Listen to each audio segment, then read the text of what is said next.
Hey, y'all. Just give me 1 second, please. Okay? Give me 1 second.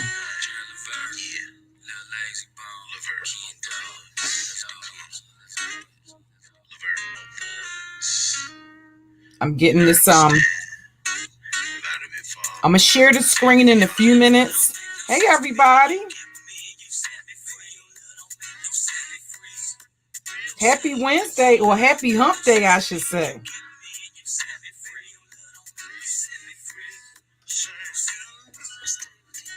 It's a lot going on.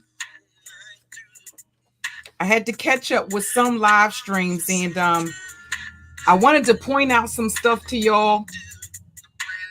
So we'll definitely get into that. Just give me a second.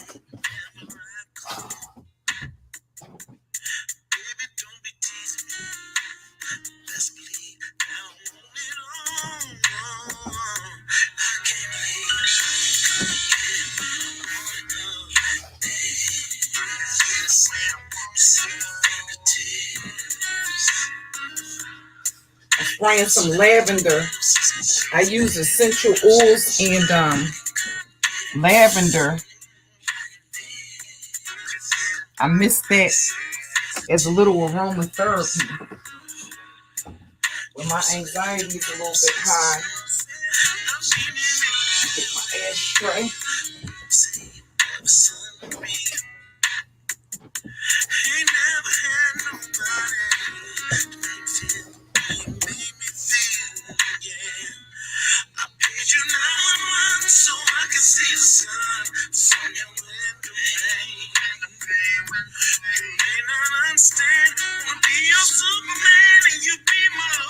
Hey, Zoo is Flip. Let me just go through the chat while I'm waiting.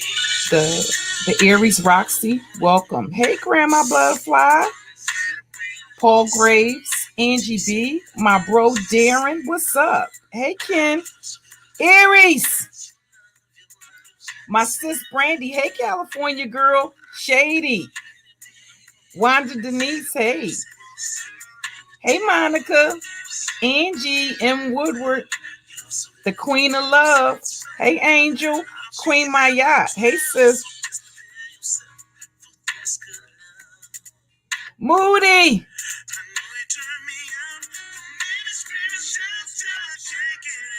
Make me listen, Moody. I'm gonna need Moody's going to give out your llama bean necklaces with a ham hock pendant on it.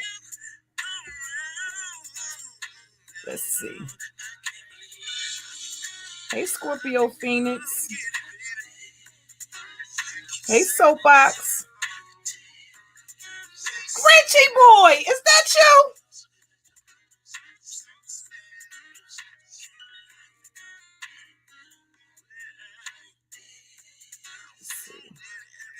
Hey, Black Man. Scorpio Phoenix. Hey, Queen of the South. One of the baddest mobs in the land. Hey, Educated Aries. Grinchy boy.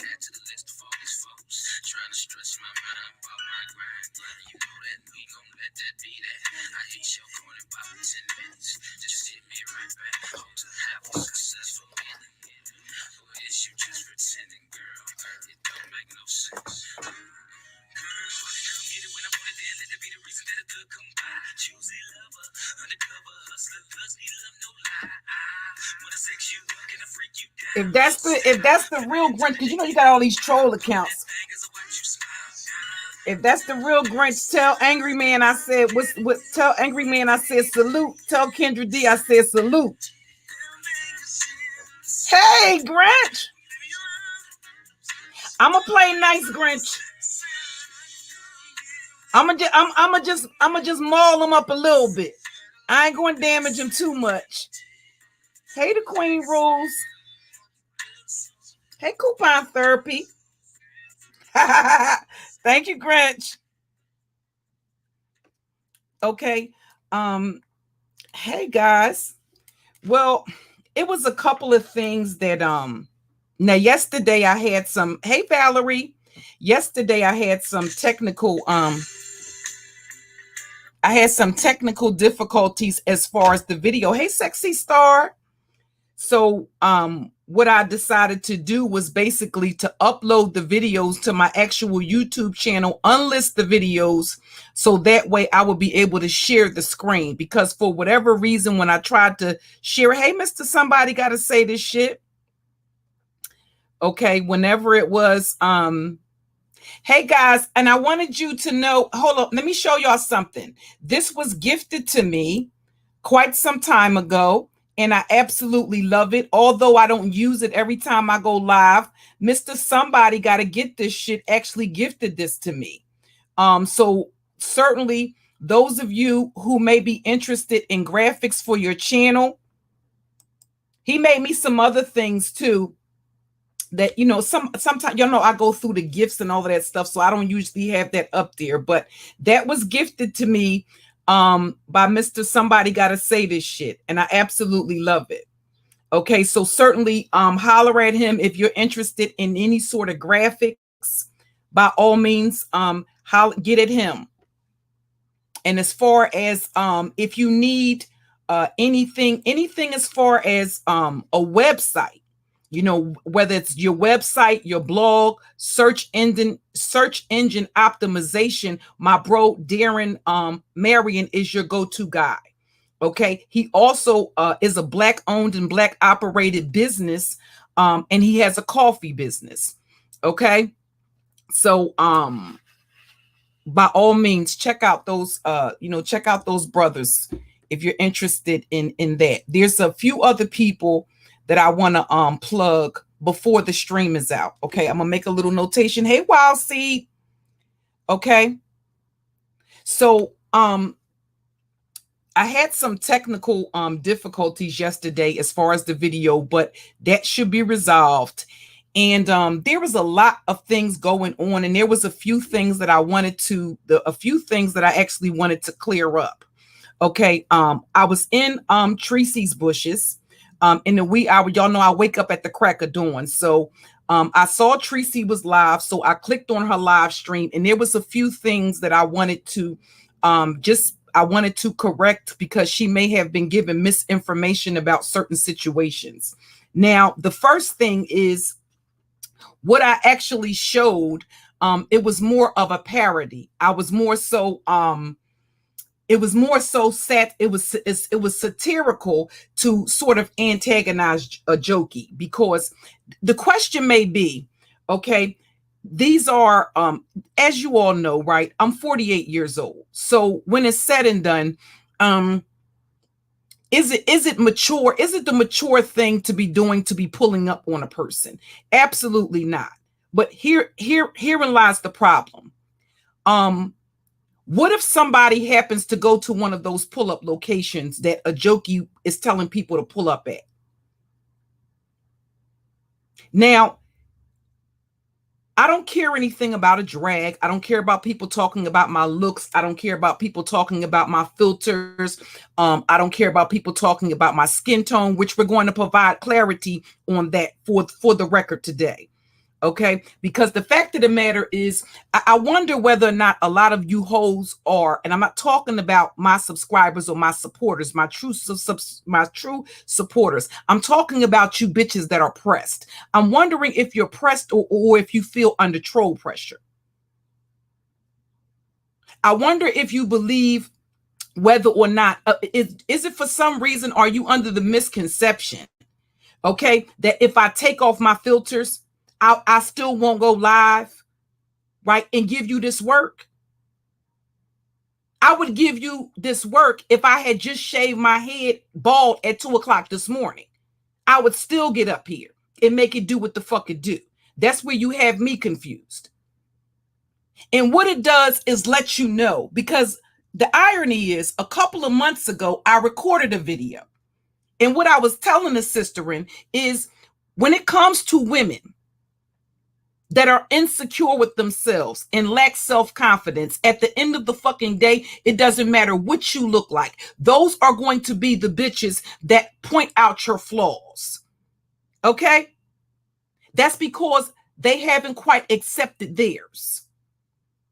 The irony is, the very flaws that you raggedy bitches are pointing out, do you realize the nigga that you want to fuck, the nigga that you really want, is going to overlook the flaws that you point out in my video and in my pictures? Here's the other gem. Do you for some reason think that men don't know that you are an insecure bitch? When you have nothing else to do but sit around and critique the next bitch. The other thing that's beginning to make my ass itch, it's making my ass hurt all the way up in my 5th chakra. Why is so many bitches behind the black screen critiquing other bitches about coming from behind the black screen? Are you okay? Why are you behind a fucking avatar talking about a bitch wearing a fucking filter, when some of you bitches don't even have a real picture up there? You have a fucking cartoon character. And that's what I see you as.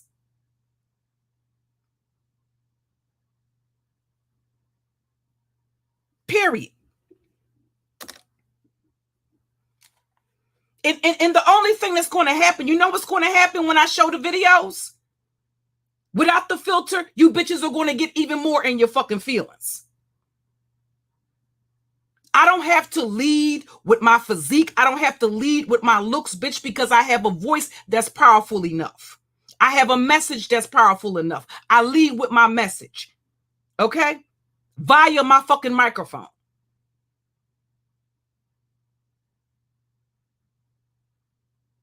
Oh, any questions?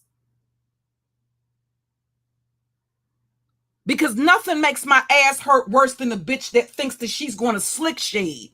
And then when I start pulling bitches off the porch. See, because I don't give a fuck about you up on a porch talking shit. I will pull you off the porch by your motherfucking head and ask you what your issue is. And these are the main chicks that play victim when you start riding off on them. The main chicks. The interesting thing is, again, you got so many, it's ironic. The people that actually know me, you know, that are familiar with me on this platform, like, you know, my baby Grinchy boy that came into the chat. These are people that have known me for several years. I find it ironic that the people that know me the least have so much to say. When you don't know me or anything about me or my history on these YouTube streets. And you're asking somebody that's a disgruntled stan, somebody that used to be a fan.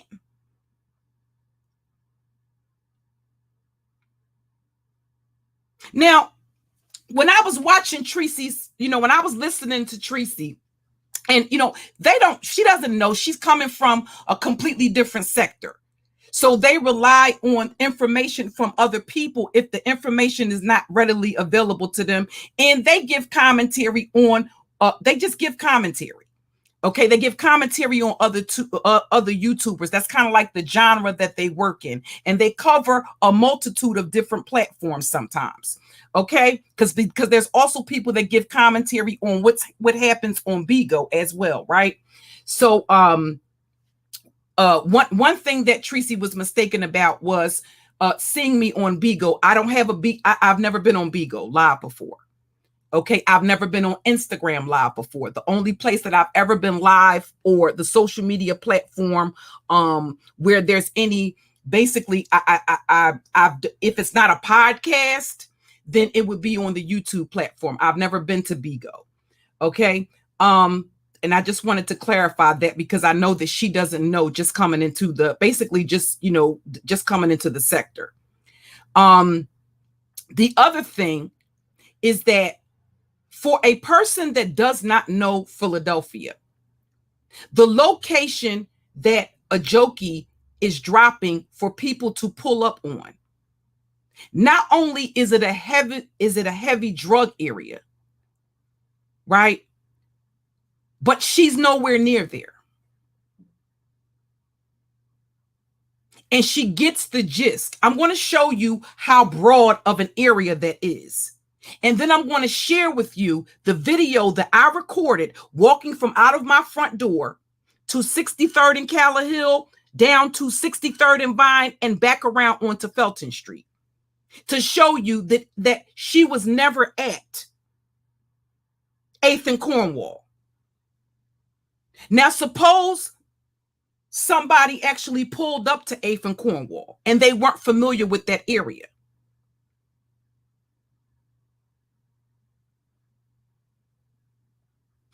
Before 8th and Cornwall, she was dropping Kensington and Allegheny. Do you know how broad of an area Kensington and Allegheny is? So the question would be, if she's not going to show up to the location, what would be the point in going to the location? Because, bitch, you need to stop threatening people on the fucking internet. It's one thing to drag and roast. It's another thing. You know the reason why I don't even have to pop you, bitch. At the end of the day, you basically popped your fucking self. Do you know why? Do you know how you popped yourself? You're going to find out just how you popped yourself. You popped yourself the minute you started attacking my fucking children, bitch. I've let your fake fugazi ass live for quite some time. I've heard the inconsistencies and things that just didn't add up to me, being born and raised in this fucking city. But I let you live, I let you breathe, bitch. But when you make a decision, and I'll tell you something, it's not a fucking thing Chucky can do to help you, bitch. It's not a fucking thing ZX can do to help you, bitch. It's not a fucking thing that white bitch you was on a panel with can do to help you, bitch. Period. ZX is not even putting in work himself. That's why he's trying to get other females to do his dirty work for him so he don't have to get his hands dirty. And at the end of the fucking day, I'm going to prove to y'all that this pussy is not going to shoot anybody either. Do you know why? Because we're going to go to his crib.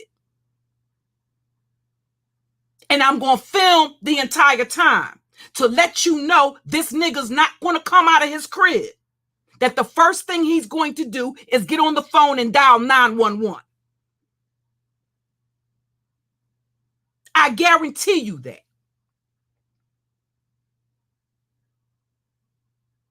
Now, I don't care about a drag.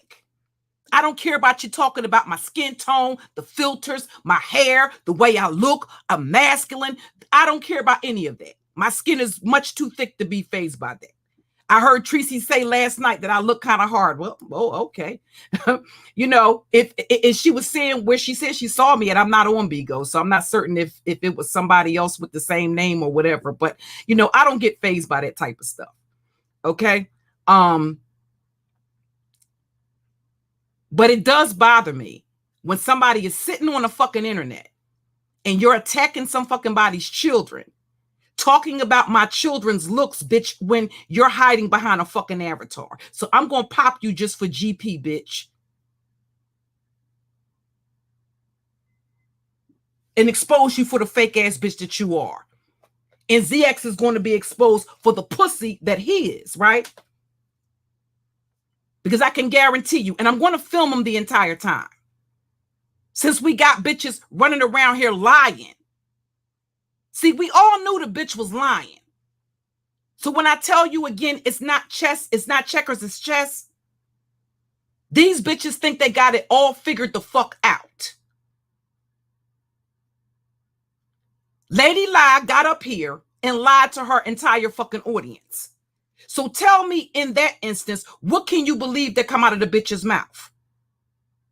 We're not talking about a long time ago. We're talking about this bitch got up here and lied to her entire audience, lied on other people's platform, and the bitch contacted the police 7 times with lies. She didn't just lie to her audience. She contacted the police and told them and gave them false information. But didn't I just tell y'all? Didn't I just tell y'all yesterday that these bitches, and the day before that these bitches were calling law enforcement lying, and that we knew that they had been lying to law enforcement? We just didn't disclose how we knew that they were lying to law enforcement. And if you think that she's the only one, then you would be mistaken. Police reports are public record.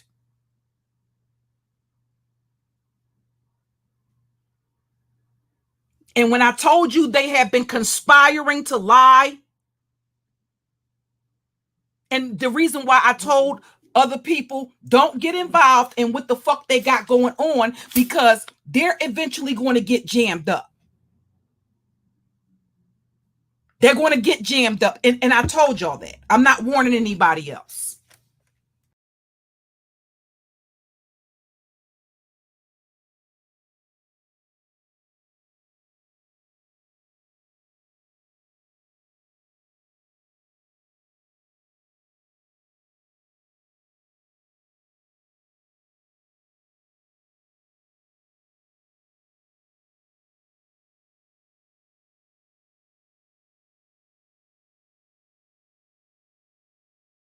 I apologize. But yeah, I'm not warning anybody else.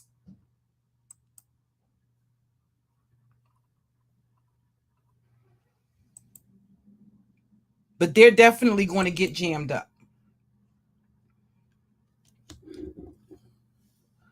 Especially when there's a reason why everything was being documented. There's a reason why everything was being recorded. If you're calling the police, making a statement, and the person is at a completely different location, you do realize that a hotel has cameras all over it, right?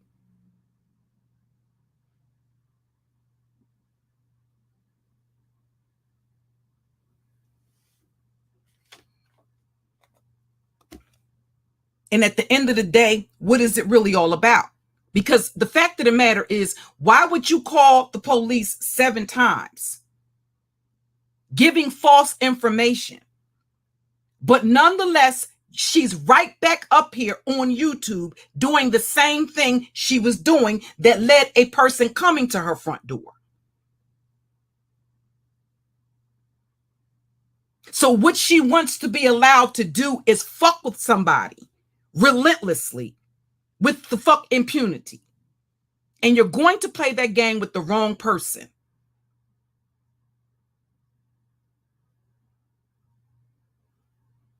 Because everybody's not playing that type of game. Not the games that you bitches are playing. You're not talking about roasting and fucking dragging. That's not a roast. That's not a drag. That's not a fucking read. And what you want is to be allowed to do what the fuck you've been doing with the fuck impunity. So when it's said and done, bitch, you will get your issue. And everything you did is going to come back to bite you in the fucking ass with a vengeance. And bitch, you won't be shown any fucking mercy. Nor is anybody going to accept you raggedy bitches waving a white flag of fucking surrender. And keep in mind, the pressure hasn't even begun. We just gathering the fucking firewood. We ain't turned up the pressure on you motherfuckers yet. And it's not a fucking thing when it's said and done that ZX is going to be able to do to help you. And even if the motherfucker could, he wouldn't.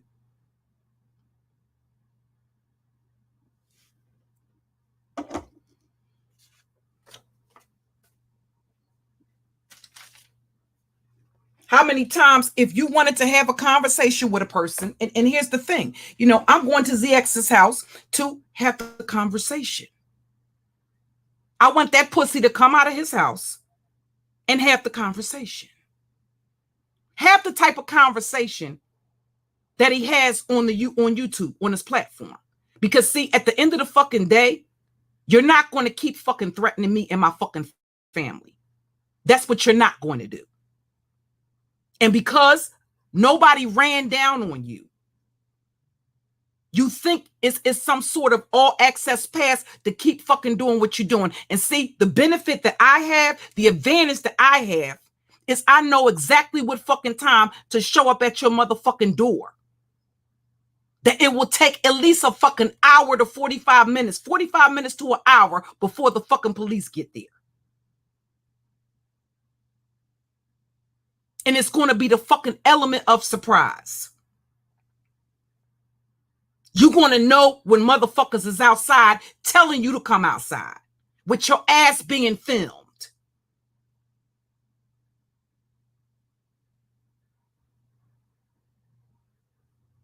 I don't know what the fuck y'all, where y'all think y'all at?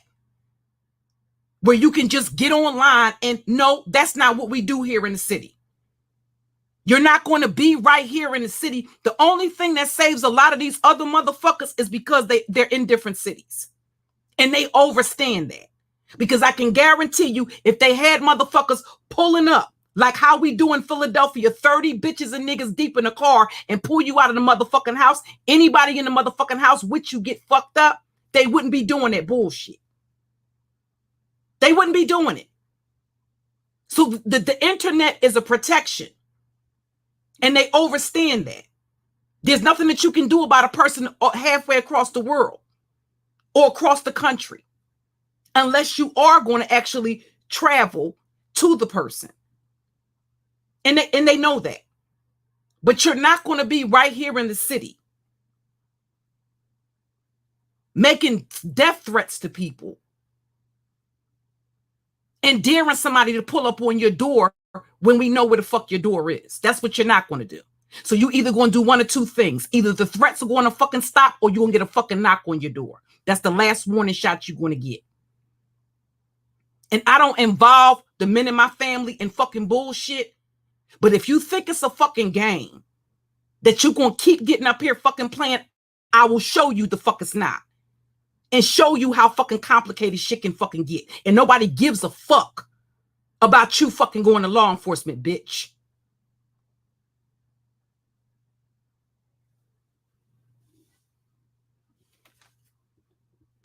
We gonna find out.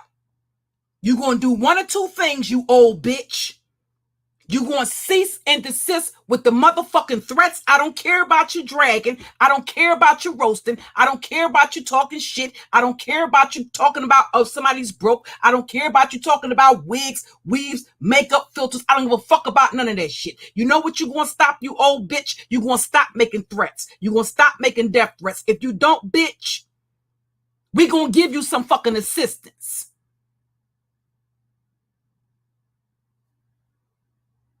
It's that fucking simple. Now, I've let you rock and let you live for quite some fucking time, but what I think is happening is that you really think it's that type of fucking party. And I don't know who the fuck you really think you playing with.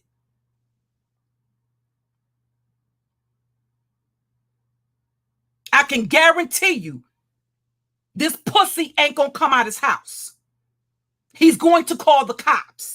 And I'm gonna film me fucking doing it. You better come out your mother. See, the whole thing with that, you talking about you gonna come out the house cutting, guess what? We cut the fuck back here.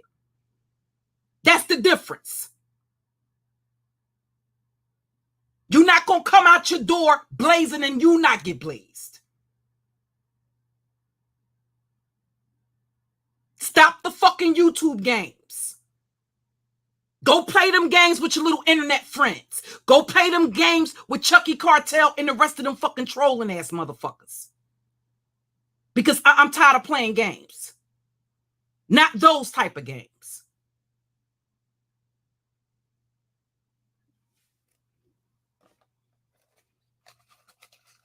A couple of months ago, what did he do? He brought this broad on his platform to threaten to come down West Philly and do something to me. What did I do? I showed him exactly where I was at. The same thing with Super Saiyan Jim. Did they not know when I was going to court? They knew every fucking court date. They knew my court date before I ever said anything about my court dates. And I told them I would do them dirty right in front of the courthouse with not a fuck given. Because if I don't fucking know you, you have no fucking business in my fucking face.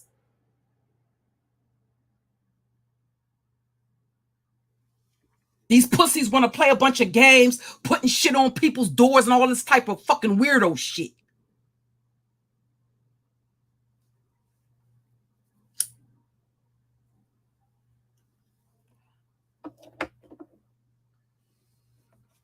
And they sitting the fuck over there co-signing each other's bullshit. So the purpose in popping a jokey is, the first and foremost, is because if suppose somebody actually believes she's at that location. I'm sick and tired of that bitch, her mouth, and her fucking imaginary sister.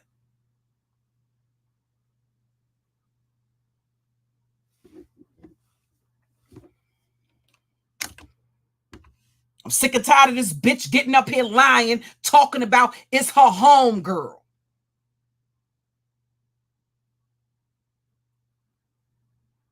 Well, why the fuck are you showing motherfuckers pictures? Make that make sense. Why would you be showing pictures of another bitch that don't know you showing her pictures? Here's the whole thing, bitch. If that's your home girl in that picture, give me that bitch's name. I want to go holler at her. If she with the shits, give me her name. I want to exchange information and I want to go have a conversation with the bitch. If that's your home girl, if that's not you in the Kmart, if that's your home girl, I want to have a conversation with her. Maybe we can come to some type of understanding. Because what the fuck you going to do, bitches, you going to stop playing games. And you going to stop playing on my top. And you going to stop playing in my face. Period. At the end of the day, Kensington and Allegheny, they had a black serial killer in Kensington and Allegheny.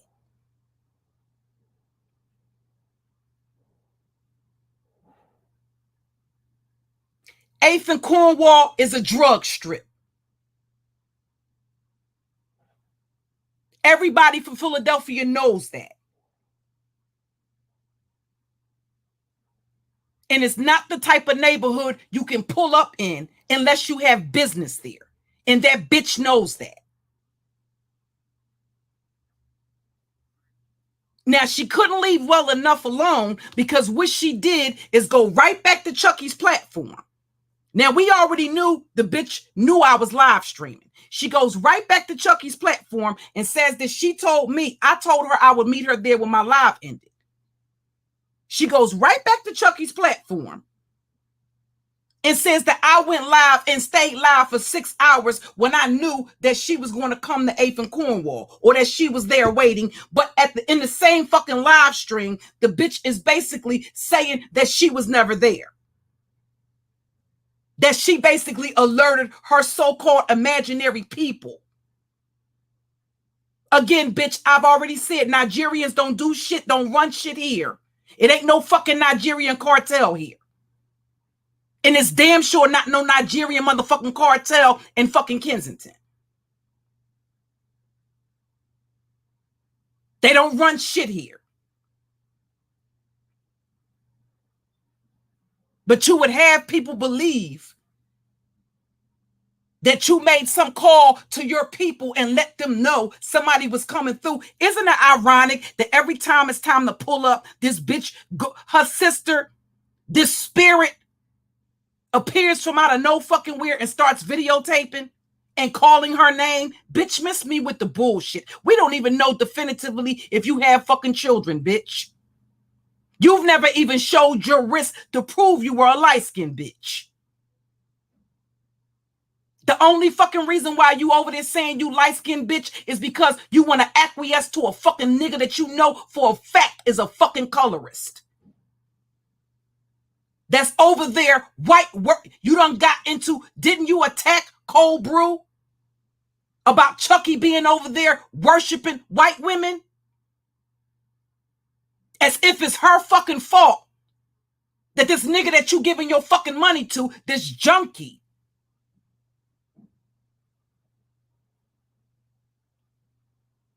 is putting her up on a fucking pedestal right in front of your face. It's always another woman's fault. And I'm sick and tired of you raggedy fucking bitches not checking these fucking niggas, but you want to come for another fucking woman.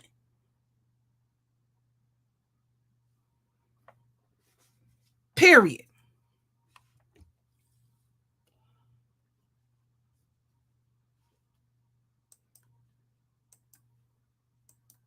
Let me show y'all what I'm gonna show y'all what Kensington and fucking Allegheny looks like for those of y'all that are not from Philadelphia.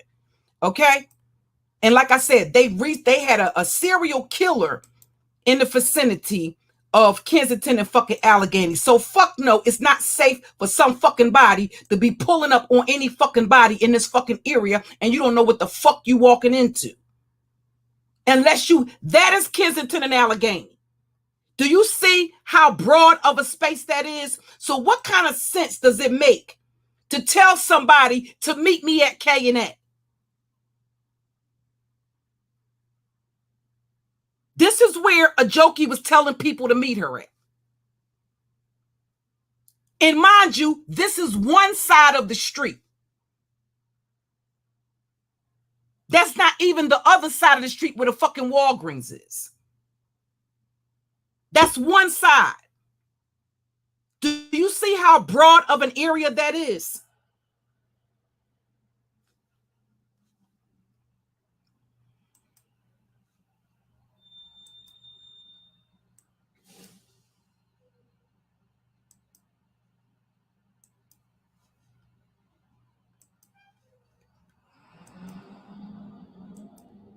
This is where they found the woman's body in a fucking suitcase at fucking Kensington and fucking Allegheny.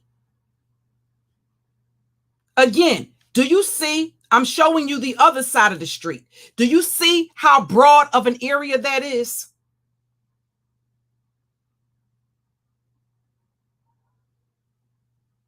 That's the reason why she's giving that address.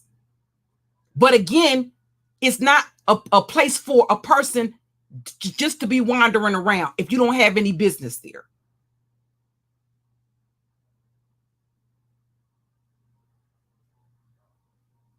And that's the reason why she's giving those type of locations. And I'm going to show you how easy it would have been that if, in fact, she had been at 8th and Cornwall, when I said, go back and take a picture of the street sign to prove that you are actually at 8th and Cornwall. I'm going to show you how I did basically a 4-point block check to prove definitively where I was at and how easy it is. If she had been there, instead of Chucky posting on his community tab that she was at 8th and Cornwall, when I said to take a picture of where she is, she would have done that. So therefore, she had no intent to meet. The bitch is online playing a bunch of games, but she's making a bunch of threats. Death threats, just like fucking ZX. Nobody cared. We're not talking about dragging, roasting. When you're on fucking line making death threats. For a person that's living someplace else, that's sort of a protection unless you're going to actually travel to where that person is. But a person that's right here in the fucking city, no, you're either going to ante the fuck up or you're going to shut the fuck up. Because motherfuckers will come to your door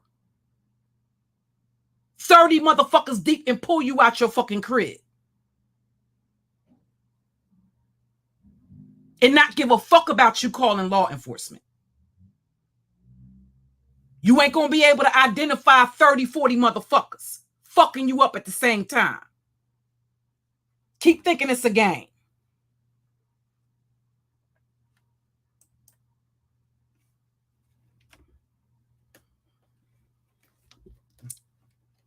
Because you're not just, mind you, they're not just threatening. They're not just threatening me. When you start threatening my motherfucking children and you think that that's some shit that's going, I'm gonna keep letting that shit rock, you got me and life all fucked up.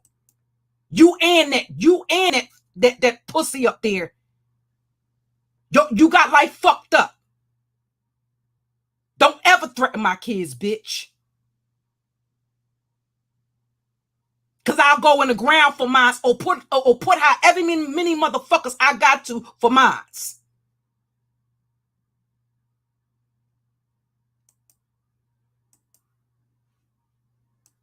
Y'all play too fucking much. This is 8th and Cornwall, y'all. And I want y'all to see how broad of that is 8th and Cornwall. Do you see where that red dot is at?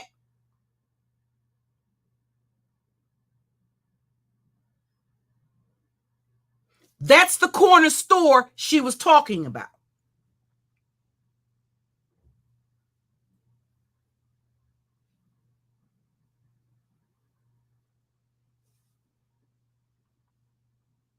Stop playing on my top, hoe. I already told you, bitch, I don't walk into nothing I can't walk the fuck out of. I don't know who you think you playing with, but I'm not that, bitch. Period. And if you need any, here it is. And this is the area, right? There's always some type of shooting or something serious going on down there, right? This is just back in March, and there have been shooting incidents. This is a person. 3 people are shot by a motherfucker shooting into a crowd. So, bitch, you're not doing that by accident by dropping those locations. And the fact of the fucking matter is, bitch, you don't live there. You don't live nowhere near there. And you were never the fuck there. Just like you ain't gonna meet no fucking body in Fairmount Park. So shut the fuck up, bitch. And stay your ass over there and feed that junkie's motherfucking habit. Stay in your lane, bitch. Because I'm done playing games with you and fucking ZX.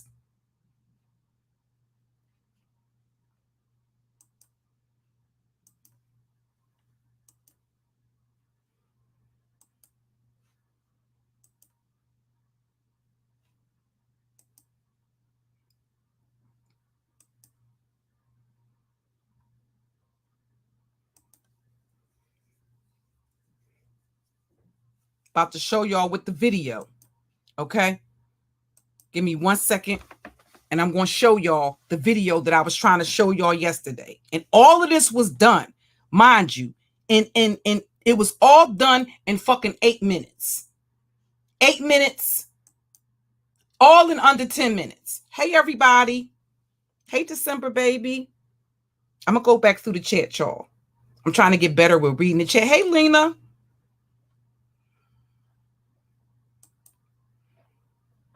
Oh, hold on. That's Suge's video. That's Suge's video. I was watching Suge's video going in on Suge was over there going in on Sinetta, showing how Sinetta talk. Like, listen, the pro blacks kind of like make my ass hurt. Like now, like it's just I'm over it already. You know, I'm really over it as far as the pro blacks are concerned. Okay, I'm just not impressed. You know, the majority of what they say and do is just cap any fucking way. All right, hold on. Let me see. Manage the videos. Give me 1 second, y'all. Yeah, I'm over it. He was showing how Sinetta was calling women shit, like calling the Hebrew Israelite women hoes and bitches and all type of stuff. But at the same time, one of the things that Suge also pointed out was the fact that why is this saying this is still processing? I should be able to still share it. Hold on, give me a second. You know, I don't know why he's saying that the Sinetta basically is calling women shit like bitches and hoes, but I'm just not surprised by just anything that happens with these pro black people.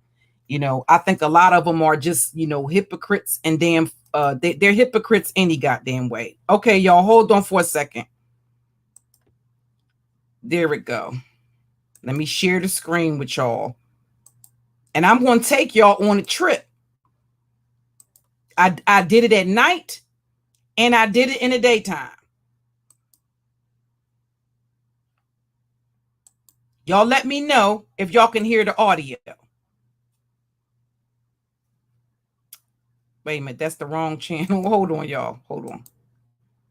Y'all know I got 10 channels. I gotta have 10 damn channels. Hold on.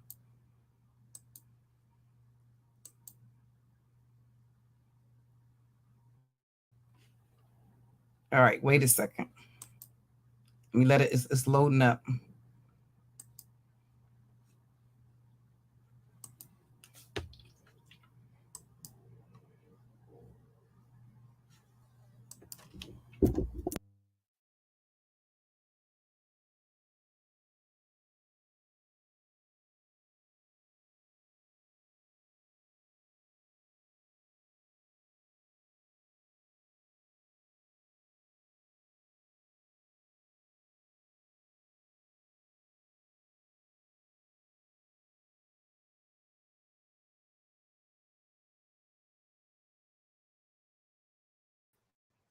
Because I'm going to pop a jokey as the fugazi bitch that she is. Hang tight, y'all. It's loading. See that? Okay.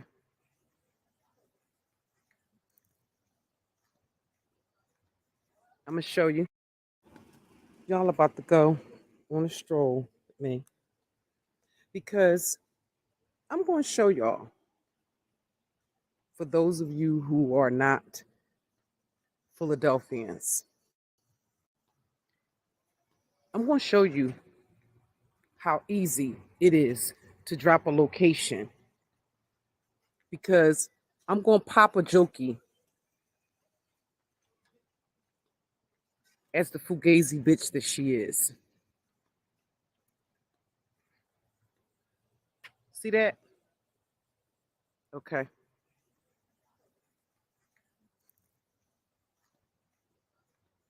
I'm going to show you just how long it takes to get from here, to get from Felton Street. The other night when she was talking,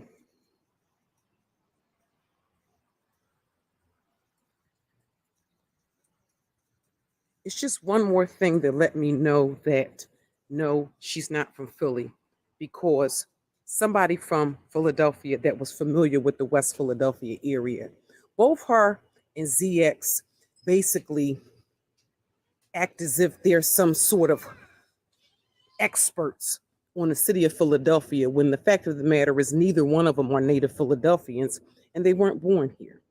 Okay? So, and you might not think it's a difference, but I assure you it is. Okay? Now, the other night, when I said, for the most part, everybody knows I'm on Felton Street. So when I said, meet me at 63rd and Callawhill, just like I told Super Saiyan Jim, I told him I would have my sons meet him on 63rd and Callawhill. I want you to see what that sign says.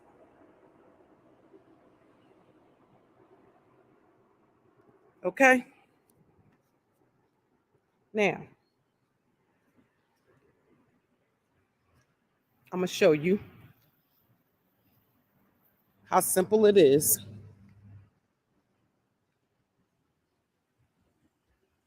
to turn your camera on. And I want y'all to, the reason why I'm not showing my face is because I don't want that bitch to use that for an excuse.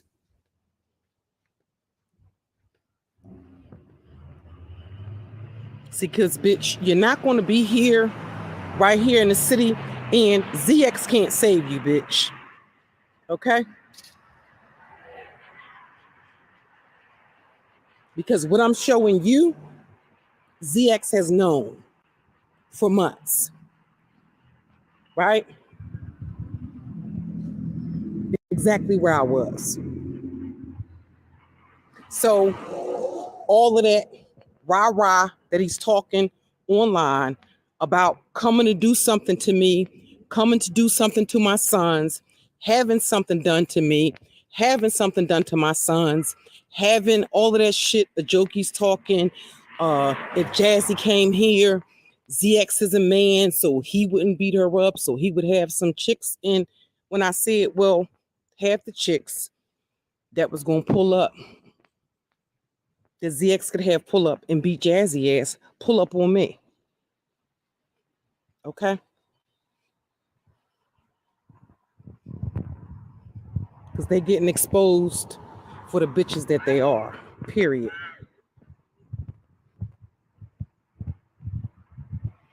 Now, I told y'all I was right around the corner from the Walgreens.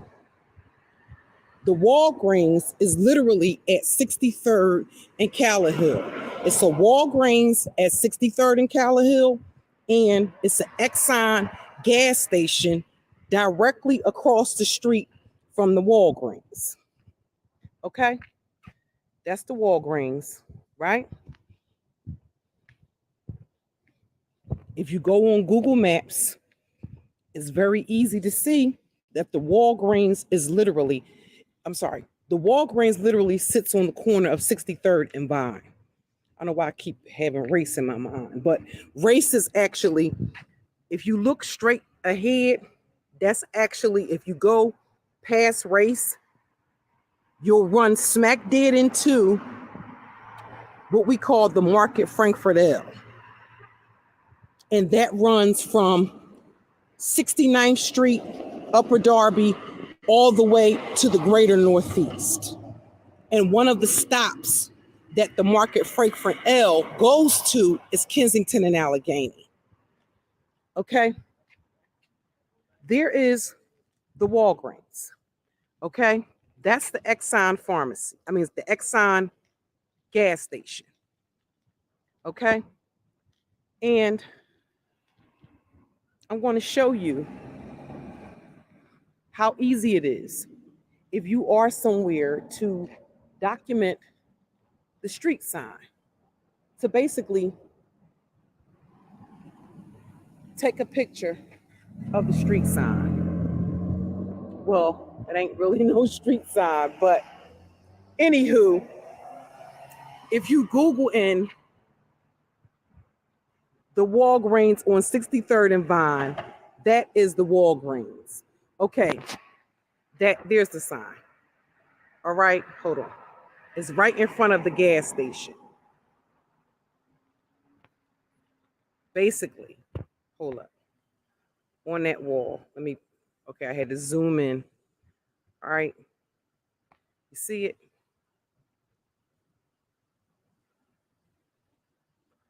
That's 63rd and Vine. So when I told this broad, now I want y'all to keep in mind, you want to know how long it took me to do that? 6 minutes and 55 seconds. Where am I going? I'm going back to Felton Street.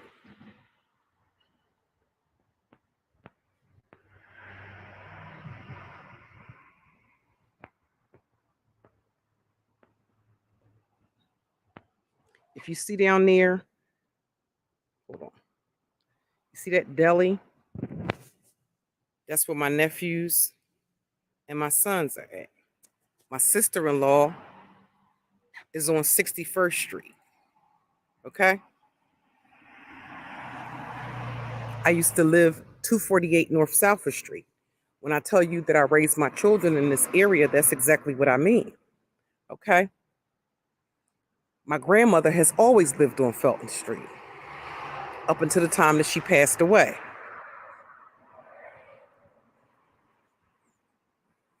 My old neighbors that were still my neighbors, but basically my old neighbors are still living in the same house next to the house that I used to live at 248 North Southern Street. Okay? Dorothea and her husband. Her husband.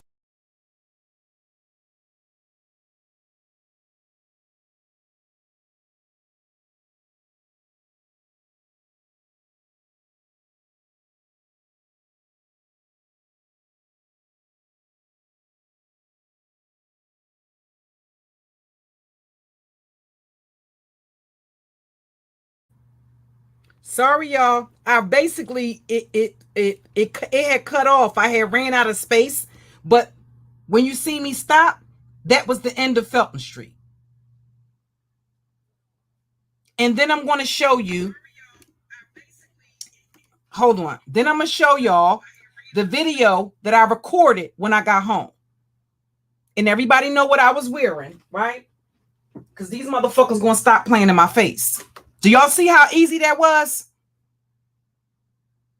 All of that in less than 10 minutes. Stop playing in my face.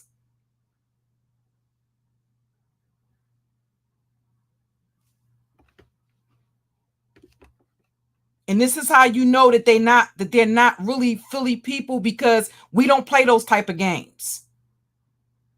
Nobody's going to argue back and forth with you over the fucking internet. Motherfuckers is going to pull up to your crib and shit is going to get hectic. Stop threatening motherfuckers over the internet. And thinking that because you can get up here and show police reports or show yourself in a fucking police station, that that's some type of fucking protection. As if motherfuckers can't get at you despite you doing it. At the end of the fucking day, you know so fucking much about the law, then you should know it ain't what the fuck you know, it's what the fuck you can prove.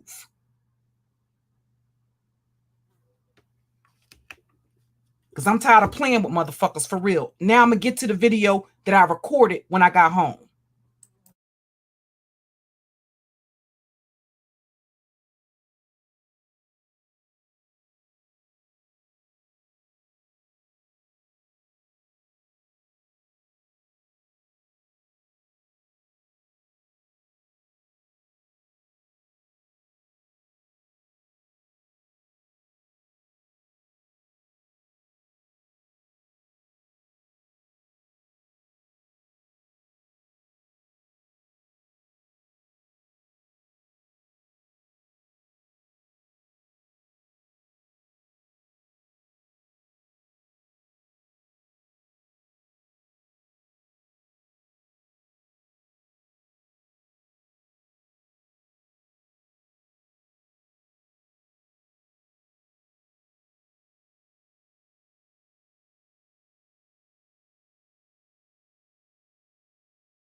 and now I'm back home.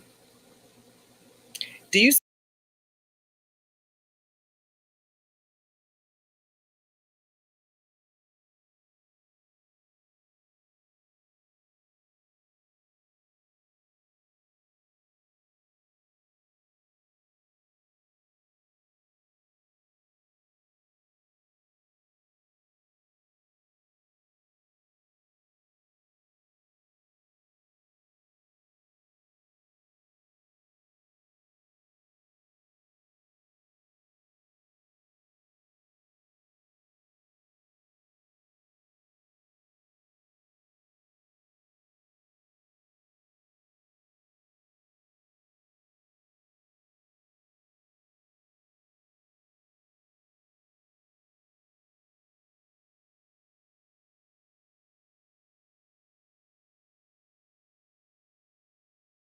see how easy it would have been if a jokey had actually gone to 8th and Cornwall and then was able to get back on a live stream? That's like me telling a jokey, well, I was at 63rd and Callowhill and you didn't show up. Or I was at 63rd and Vine and you didn't show up. Do you see how easy it would have been to walk back out the door and go back to the location? She was never there. And I told you guys that the other night she was on the panel saying that she used to live there.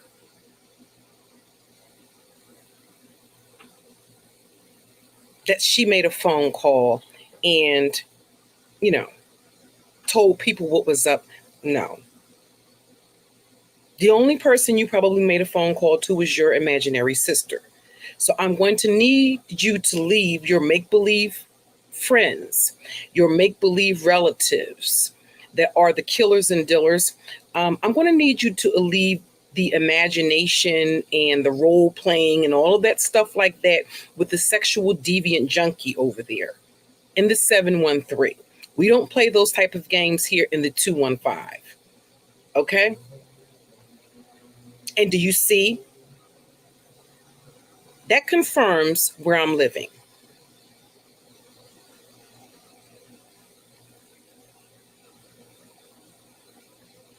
So if you seem to be able to vouch for ZX having the ability to get some chicks to do something to Jazzy, why hasn't ZX had chicks come to do something to me?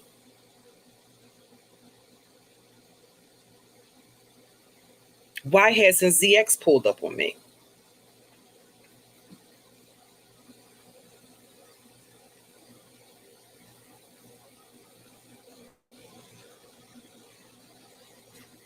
Because ZX is doing what you're doing, which is online talking.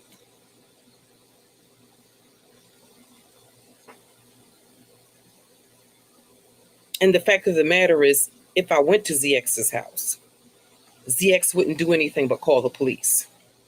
The same thing ZX has been doing for the last 2 months. The only one that thinks that ZX is a gangster is the other keyboard gangsters on YouTube. We don't play those type of games here in the city. Here in the city, when you continue to antagonize a person over and over and over again, you have to either put up or shut up. We don't go back and forth with each other online when we're right here in the city. Now, if you're just talking, that's something different. But making threats to have somebody lay somebody down and all of that kind of stuff, no, that's not what we're doing. Okay? And you're going to get popped this week as the fugazi bitch that you are. Just for trying me.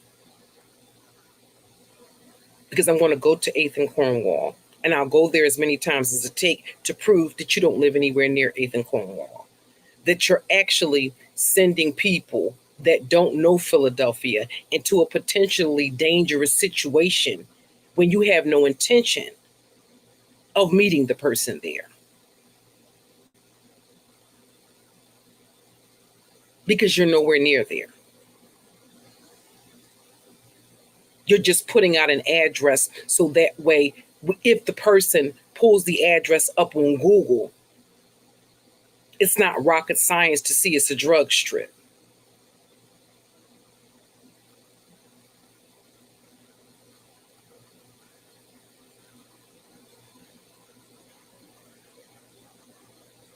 Threats. And see, the fact of the matter is, Texas, Chucky's in Texas. He can't help you. Even if he could, he wouldn't. Okay? The best that Chucky can do is do a live stream for you. And it's not even really for you, it's for him. Because he sees some benefit in it for him. ZX can't help you. Even if he could help you, he wouldn't help you. ZX is sending women to do his dirty work for him so that he doesn't get his hands dirty. That's the reason why he gave what he thought was my information to Amina.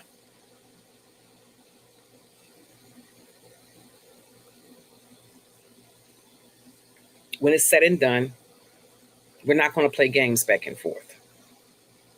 Okay?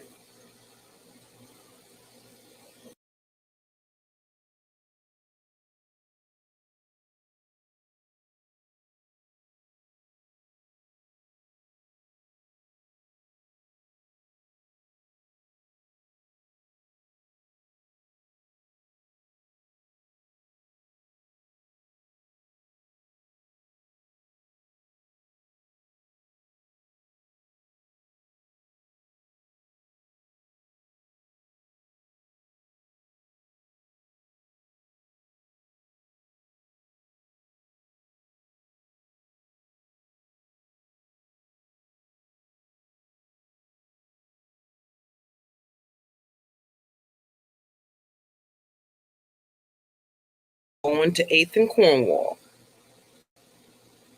And then was able to get back on a live stream. That's like me telling a jokey, well, I was at 63rd and Callowhill and you didn't show up. Or I was at 63rd and Vine and you didn't show up. Do you see how easy it would have been to walk back out the door?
Okay, so I thought it was just the it looks like it may be the video quality. I thought it was just the matter of it buffering. Hold on.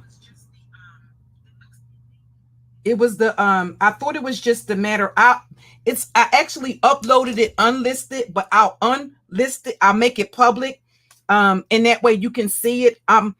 It looks like it might have been the video quality that the beginning part of the beginning part of it was blurry or whatever.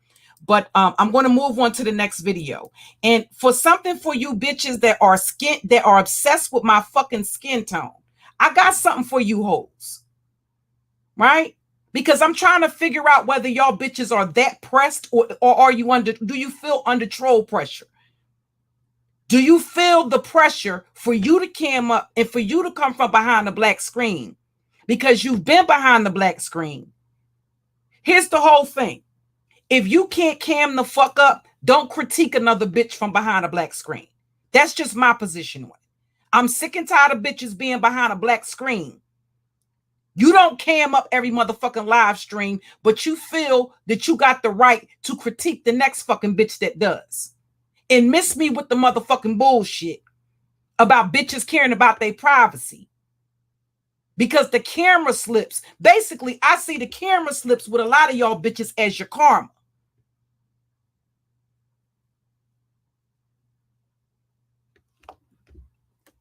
Keep that same motherfucking energy when you have a fucking camera slip. Don't get humble after a camera slip. Because I seen a whole lot. I just want you bitches to know I see you. And I'm trying to figure out again, are you pressed? Are you that pressed? And I'm not even a person that cams up or that does the whole selfie thing. Are you that fucking pressed? Or do you feel under troll pressure? Because you bitches have been sitting online behind avatars and behind black screens for years talking shit about other bitches.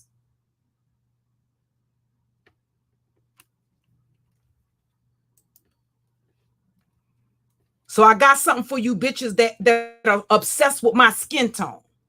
I got a couple of videos just for you raggedy fucking whores.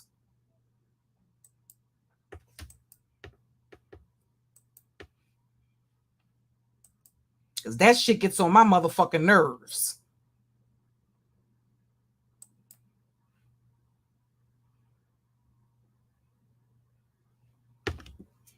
Soon as it load up.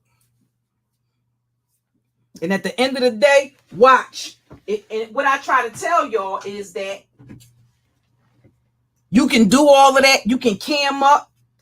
And I promise you, these bitches will find something else to critique. And the funny thing is, I did a video. The funny thing is, I did a video a couple of months ago, cammed up, calling out the same shit. And that's the video I'm going to play for y'all last. What these bitches do. And I got on a shirt, a tunic, right? Well, it's kind of like, it's I wear it over my tights, but my shoulder is out. And clearly you can see that's my skin tone. I don't wear makeup that's not my skin tone. I might happen to be under different lighting, so the cast off comes off a little bit different. But I'm just trying to figure out why are you so pressed and obsessed about my skin tone, what skin tone I am? Regardless of what fucking skin tone I am, guess what, bitch? I'm comfortable in my own skin. Why don't you try it? Try being comfortable in your own motherfucking skin. And then maybe you'll be less preoccupied with the next bitch's skin tone.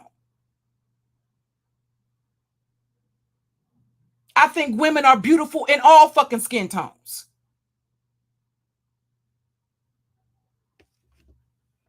Bitches be pressed as shit behind a black screen and behind a motherfucking avatar. You don't even use a picture. Some of y'all hoes don't even use a motherfucking picture for a fucking avatar. You got a fucking cartoon character.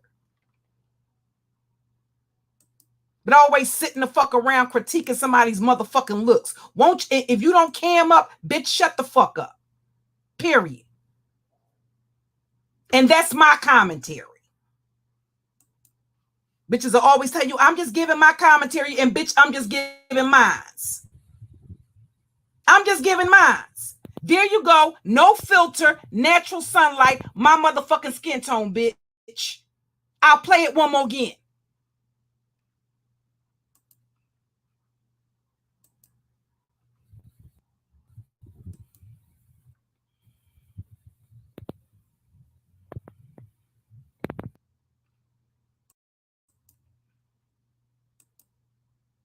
Third time's a charm.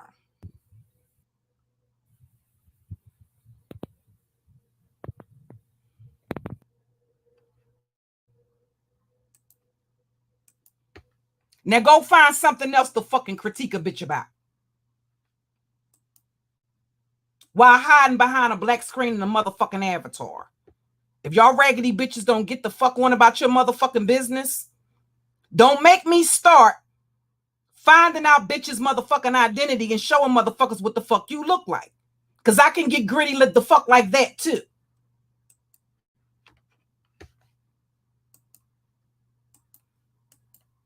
And there's a lot of motherfucking bitches around this motherfucker that I already know what the fuck you look like. I don't compare myself to other motherfucking women. If I'm dragging a bitch, anything liable to come out of my motherfucking mouth. It's not just me necessarily attacking her looks. Tracy was saying, why are bitches obsessed with my physique? Diggle my baby the beauty in the chat. We go all the way back from the Viper Pit. Because when I showed my physique, these bitches lost their shit. Because they like get up here and remind me I got 7 kids. But again, maybe this is the reason why some of these insecure bitches have never been married. I'd rather say I have a failed fucking marriage than say I've never been motherfucking married. And that's not to shame the sisters that have it. These raggedy bitches know who the fuck I'm talking about. At the end of the day, bitch, when I met my first husband, I had 5 kids, bitch. When I met my second, I had 7.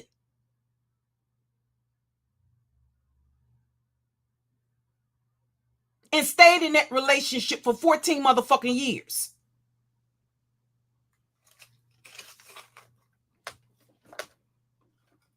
Fuck you bitches and your narratives. If your pussy, listen, speak for yourself. If you ain't got no pussy walls no more, and you only had 1 child, or you only had 3 kids, and your pussy is trash, you need vaginal reconstruction, bitch, speak for yourself. You can't speak for my pussy, bitch. Even after all of my motherfucking kids, bitch, I got 2 marriages out of it. Bitch, you ain't never even seen a marriage certificate, much less had a nigga tell you he wanted to propose to you and took your ass down the city motherfucking hall and applied for a motherfucking marriage license. But y'all bitches got so much to say. You don't really want me to get in my chi-chi bag because I get a lot of you bitches in your fucking feelings. Keep in mind, y'all bitches being pressed. Y'all hoe ass niggas being pressed is what made me a motherfucking cyber rock star. Y'all gave me that motherfucking status quo by how pressed the fuck you were. I don't cam up all the motherfucking time for a mother. Listen, I don't have to cam up. Who the fuck are you?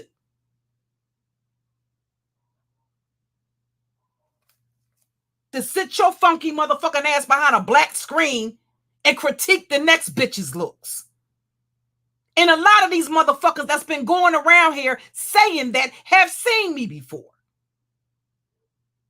Did you see the comments under the videos of people who have been following me for years that know exactly what I look like? I'm sorry I've aged gracefully. Maybe it's my evilness that has allowed me to age motherfucking gracefully. But I'll be 49 motherfucking years old this year. So I'm trying to figure out why are bitches so jailhouse grilled cheese pressed about whether or not a bitch got on a filter. Bitch, worry about your ass being funky. Don't worry about, because half y'all bitches that's worrying about whether or not I got filters on, your ass is funky.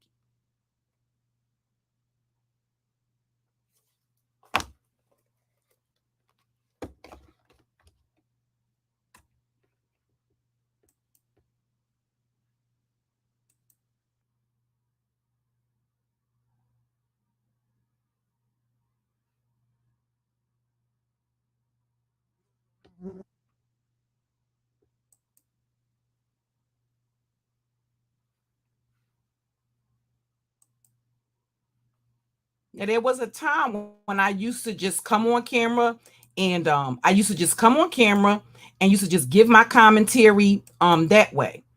I don't even know why I just stopped doing that. I think when I started turning up, I think when I got into that beef with what she goes by Nosy Ho, and I think when I got into that with her, Kendall and Crystal and Kendall, I think, you know what I mean? I just stopped I stopped doing videos. I got cut off. But I have a difficult time trying to keep up with the chat when I'm behind the black screen. Um,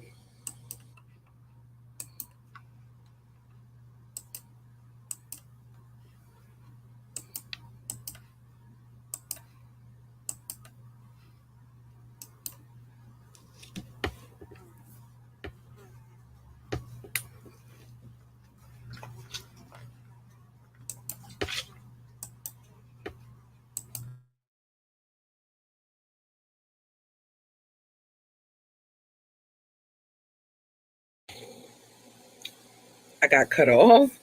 But I have a difficult time trying to keep up with the chat when I'm behind the black screen.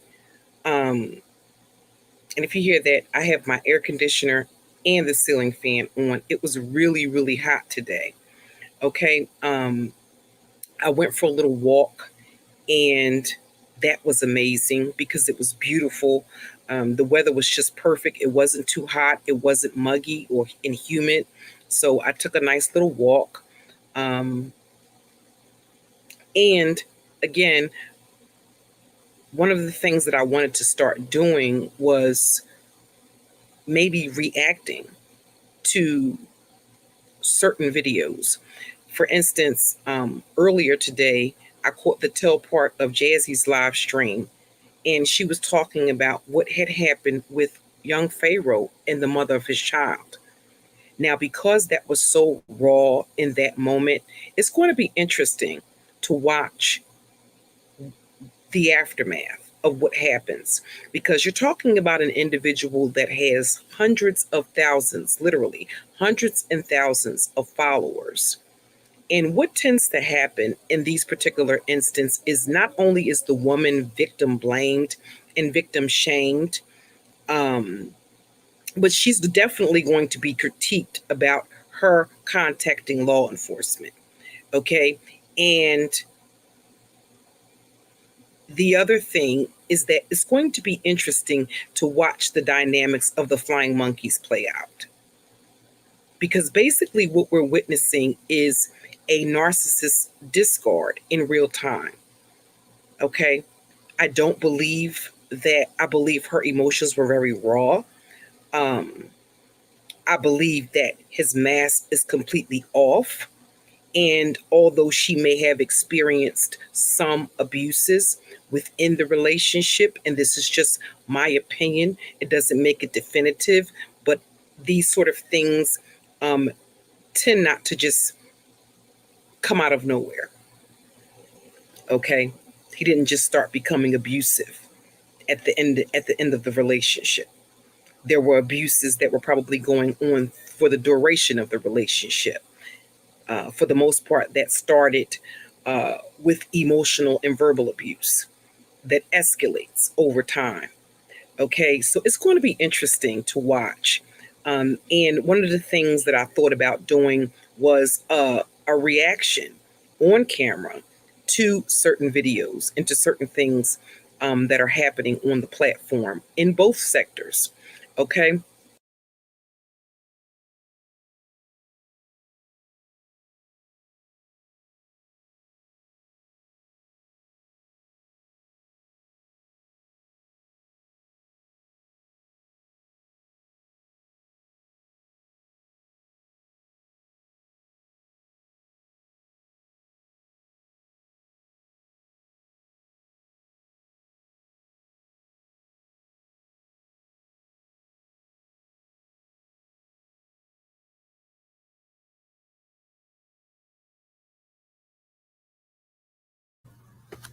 Okay, give me a sec, y'all. I have to load up the give me a sec. I'm gonna load up the next vid.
No, I had it muted. I had it muted, Joe. Hey, Joe.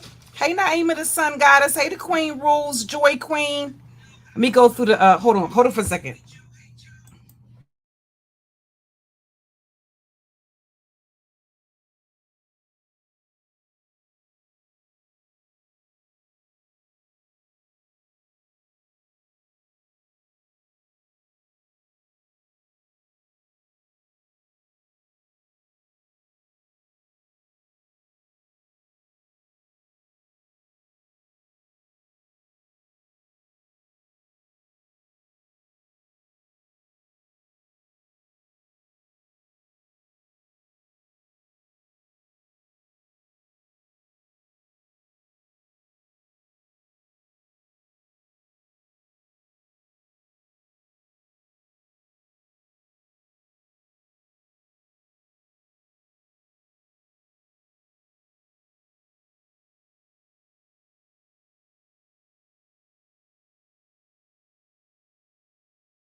Now, some of y'all may remember some of you may remember when I uploaded these videos earlier in the year. When I do thank you Blasian Butterfly. When I do upload videos, it may be 6-7 months before I do another one on camera. And one of the things that I was thinking about was starting to do live reactions, because there's an option where you can actually record, where you can actually give commentary on another video. So I was thinking about doing that, and just doing some live reactions, like, because y'all know I do true crime content. So I was thinking about, as I'm going through the story, basically having a little corner where, like, you have the double, well, not double screen, but that little picture in the picture. Like, I thought about doing it that way. I've seen other content creators do it that way, and I was thinking about trying that out. Okay, give me a second, y'all. But those, some of you may remember when I uploaded these videos, and it was kind of like a parody to make fun of the things that people say when they see you. They see you when you have on, if it's a filter, if you have makeup and stuff like that on, or if they haven't seen you in a while. So it's more of a parody, more of me mocking the things that people say in the comments. So these videos are actually from a couple of months ago. Okay, they're not from years ago. So I'm going to share those with you all that are new to the space.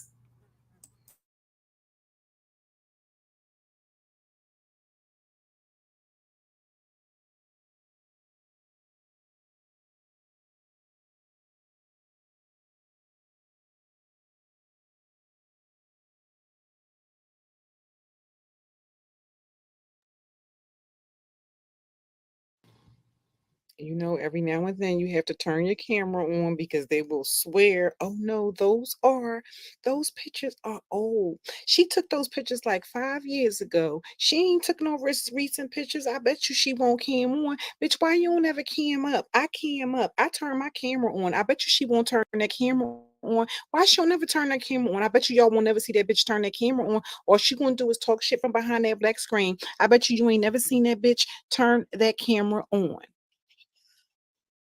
And then when you turn your camera on, yes, bitch, I'm that bitch.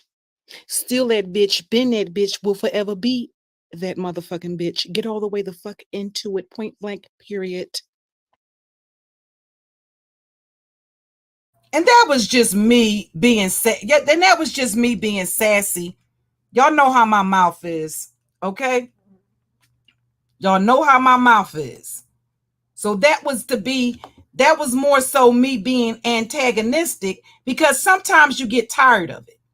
You just get tired. You get tired of people coming into your comments, seeing you in chat rooms, or people that don't know you on panels talking about you as if they know all about you.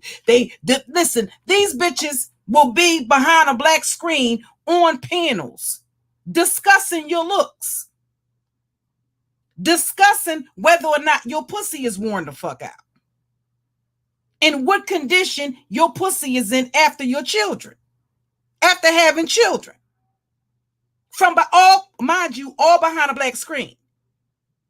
And sometimes it does get very frustrating because it doesn't matter what you show them. It's still not going to be enough. Now, mind you, watch the next picture and you'll see that there's a difference in the lighting. Everybody knows when you have the lights on you, you're going to appear lighter. That picture I showed you with the brown sunglasses on, that's me. That's my natural skin tone. And that's me in natural sunlight without a filter on. I don't understand what this obsession with people's skin tone is. It's ridiculous.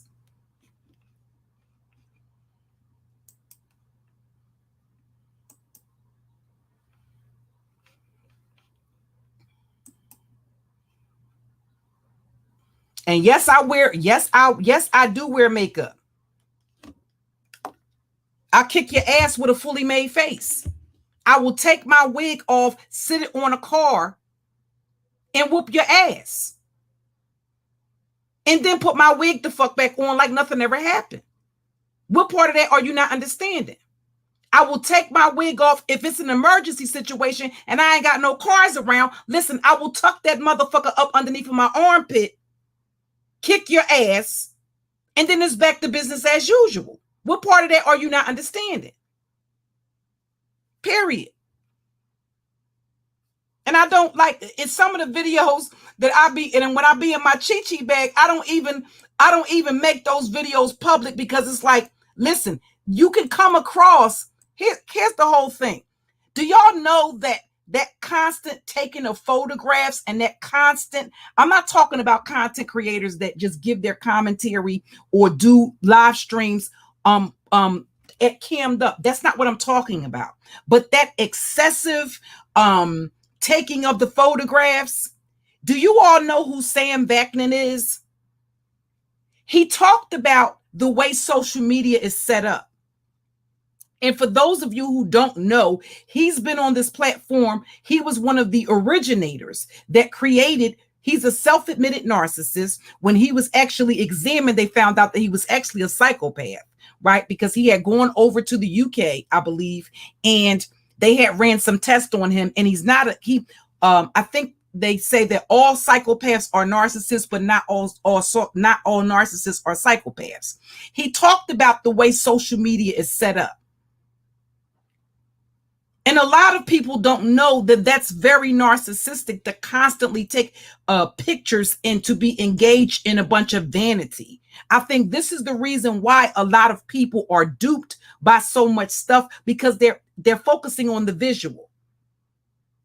Those of you that have been following me for a long time, do y'all realize that I have a video on that Nubian narcissist Nissa's channel calling out Derek Jackson 2 years ago? And as well as Stefan Speaks. Because the way that they're able to manipulate women is because they're looking at what they see. Does it make any logical sense? Derek Jackson didn't disclose the fact that he got married until he exposed the pastor, and that pastor put out the fact that he had gotten married, and he didn't tell his subscribers. Why do you think he wouldn't tell his subscribers that he was married? Because he has a predominantly female audience. The same thing with Stefan Speaks. All of that waiting for Boaz. Well, Boaz, when is your ass going to get married? When is looking for? So I imagine he's supposed to be Boaz. Well, when are you gonna goddamn find your Naomi and motherfucking Ruth? Does it make logical sense that a man that has his shit so together, never been married? The same thing about Umar Johnson. And then people are shocked and surprised when he gets caught with a stripper. Why?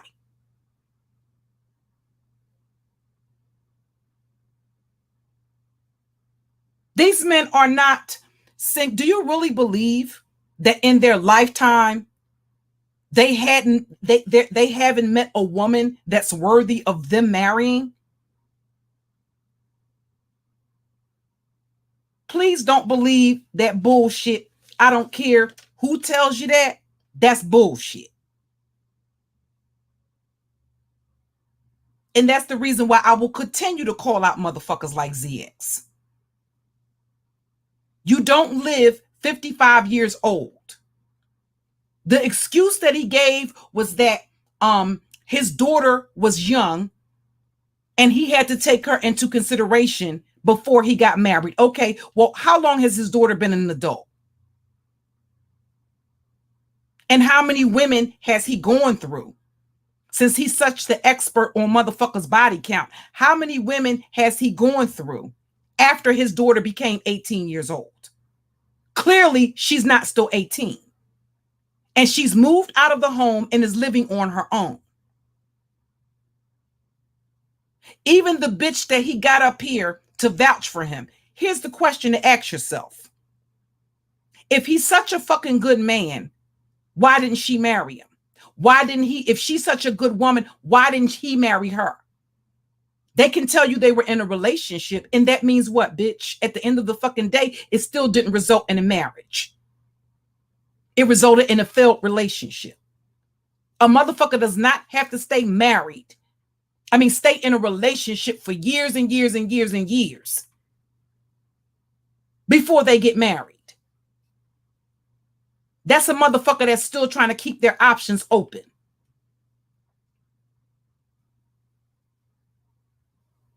It's really just that simple. That's a person that does not want to marry that person. And they try all sorts of manipulation and all sorts of mind games. I've seen women, and one of my grandmothers experienced that. I had a grandmother that lived off of 22nd in Allegheny. And for, I want to say, probably 25 years, her and her living partner ran a speakeasy there for years. My grandmother's deceased now. Ran a speakeasy for years. She had everything she wanted. When he died, she ended up happening to move in with my aunt. Because what happens is they're next of kin. I seen that. I witnessed my sister-in-law experience that as well. As long as Smokey was alive, when he died in the house at 1629 West Diamond Street. Before, when across the street from there was the Diamond Street Holistic Health Center. That's the health center my kids used to go to when they were little, when we lived off of Grat Street. When he died, his wife that he had not divorced came there and kicked her out of the house with his kids. And she had the legal right to do it because that was legally his spouse. And her kids were basically homeless because his wife came and just basically kicked her out the house. All of his assets would have gone to the children that she had with him that were minors and her.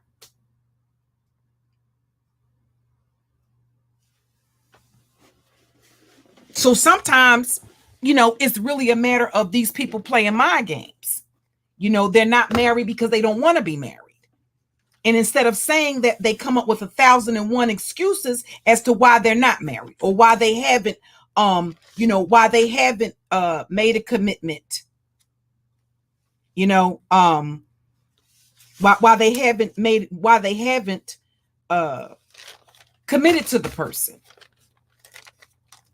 I think one of the things that I'm going to say, it was the situation with the father of my children, my first husband and my second husband. I think what attracted them to me, and this is based on what they told me, it was my spunk. It was because I did not chase them. And at that time, when I first met them, I had other options in terms of I just wasn't pressed like that. And even though I really, really liked all of them, I just did not chase them like that.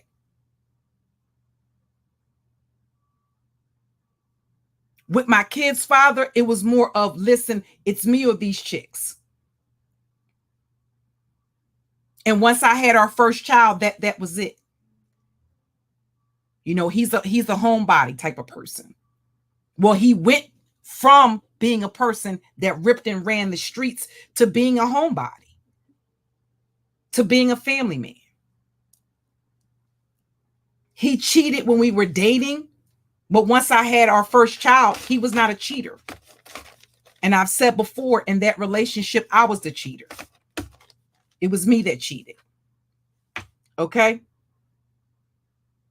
And when it came to, again, even with my current husband, because of the fact that these guys are, when they're used to having women chase them down like that, even if you really like them, it's almost like you can't really let them know you like them like that. It doesn't mean that you have to date multiple people or spread yourself thin. But they do have to believe to a certain extent that, listen, before I put up with any bullshit, I'll bounce. And you can continue your search to look for the chick that's going to put up with that type of bullshit. Once a chick presents herself as somebody that's willing to be a doormat, that no matter what this nigga do, no matter what he say, you still gonna come back groveling, you still ain't gonna go nowhere. When it comes to men, whatever you do, that's going to be on the menu. It's the same thing with abuse. If you tolerate it, that's what's going to be on the menu. If they don't have to, and it's not a matter of playing games, because there's a way that you can let a person know, yes, I'm interested. Yes, you know, I'm interested in getting to know you better and all of that stuff. There's a way for you to do that without coming off as desperate. That's why I said a lot of these women, I've seen this, I've experienced this on this platform. A lot of these chicks will be hard pressed for a dude. And these dudes will basically pay these chicks dust. They'll use them for what they can use them for. But at the end of the day, I've seen these dudes do a beeline and stand up on the top of that chick's head to go after a chick that's not paying him no attention, that's not even interested in him. But that is what piques his interest, because he has to actually put forth an effort to get her attention. And then once he gets her attention, he has to put forth an effort to maintain it. That's the way that goes. People don't get that. So what a lot of these chicks will do is, because the dude that they wants you, they feel like you, all of this, and what these dudes are doing is using these broads.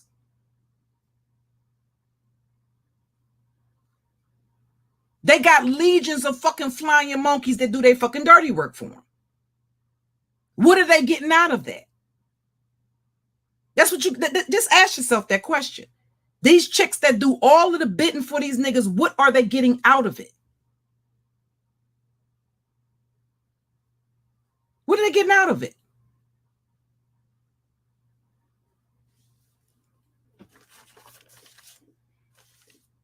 For motherfucker want to look up somebody's shit, let him look it up.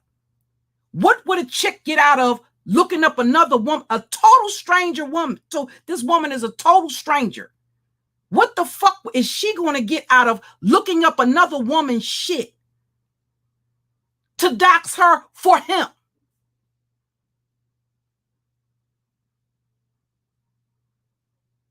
Content for his channel. All of the cash apps going in his pocket. All of the super chats going in his pocket. All of that building for who? Building for what? And this is the situation that happens when chicks get scorched. This is what leads a lot of these broads to being fucking disgruntled. Because after you do all that building, as Suge showed earlier, what is Sinetta doing? The white man, the white man, the white man. Racism, racism, racism. Black lives matter, black lives matter, black lives matter. That's until a non-black ass walk past. And then you got sisters that are in an outrage. Why? How many times does that process have to repeat itself before black women get the gist of it? That's why I say you're not going to be. Here's the thing. The reason why I said you have to pay attention when you see that competitive spirit in women that you're not competing with. Pay attention to that, because those are the women that you're not going to be able to build anything with. You can't build anything with a person that's competing with you. You have to surround yourself with other go-getter, confident type of women.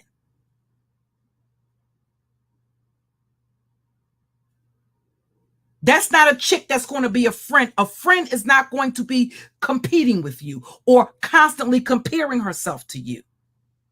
If she's a petty friend, you may all compare yourself to everybody else, but she's not going to be competing with you.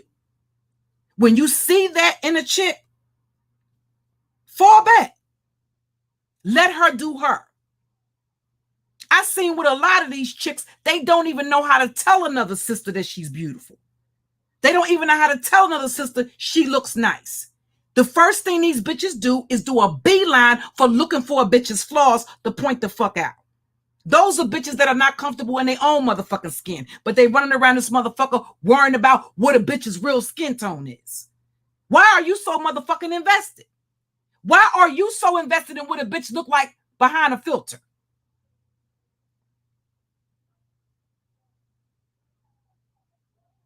Why?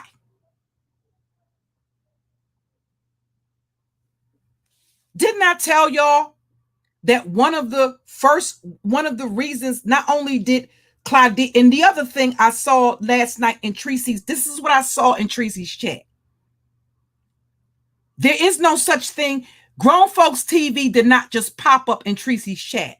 Him and those fucking moderators. And ZX, stop telling that fucking lie about you've been out working all night, motherfucker, because I could tell by the sound of your voice, you just woke the fuck up.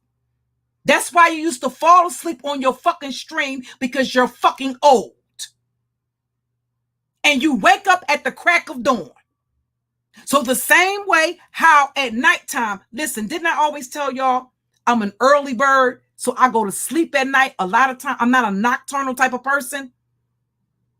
This motherfucker is telling Tracy, you can hear you just woke up. You woke up, you ain't washed your ass, you ain't put your dentures in, nothing. You running around, you getting fucking links to hit on live streams.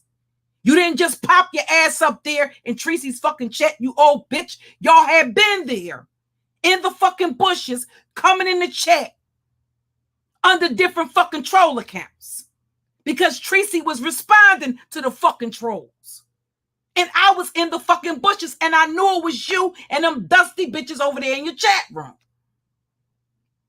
Do you really think motherfuckers are not onto y'all retarded motherfuckers? And then all of a sudden, you hear Tracy say, hey, Grown Folks TV.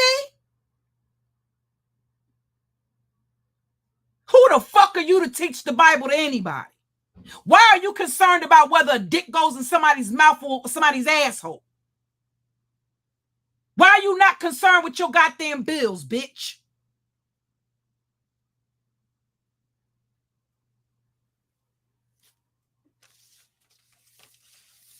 Period. So I sit there and I'm watching these different accounts come in, talking about shit between me and Suge,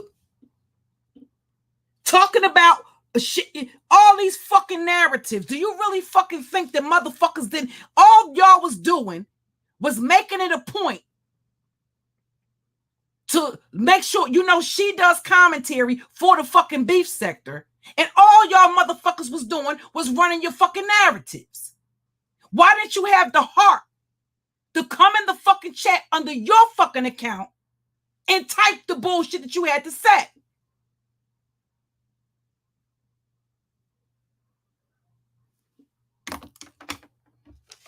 If you want to suck Pastor Wilson's dick, go ahead and fucking do it. You don't have to bring other motherfuckers in this sector up to suck Pastor Wilson's dick. Did you ask him? He might allow you to do it. Why the fuck do you gotta include us in the fucking conversation? Who the fuck are you to tell some goddamn body ZX Bombada? When motherfucker, 1 minute you celebrating Kwanzaa, the next motherfucking minute you up here talking about Assalamu Alaikum. Shut your fake ass up. This motherfucker, how y'all let this nigga bring his ass up here in a goddamn dashiki talking about he's celebrating fucking Kwanzaa, and then he greeting motherfuckers with the Muslim greeting, but he over there talking about the Bible,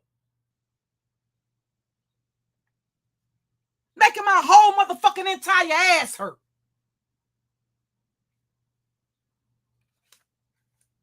This the type of motherfucking nigga that don't eat no pork while nobody around.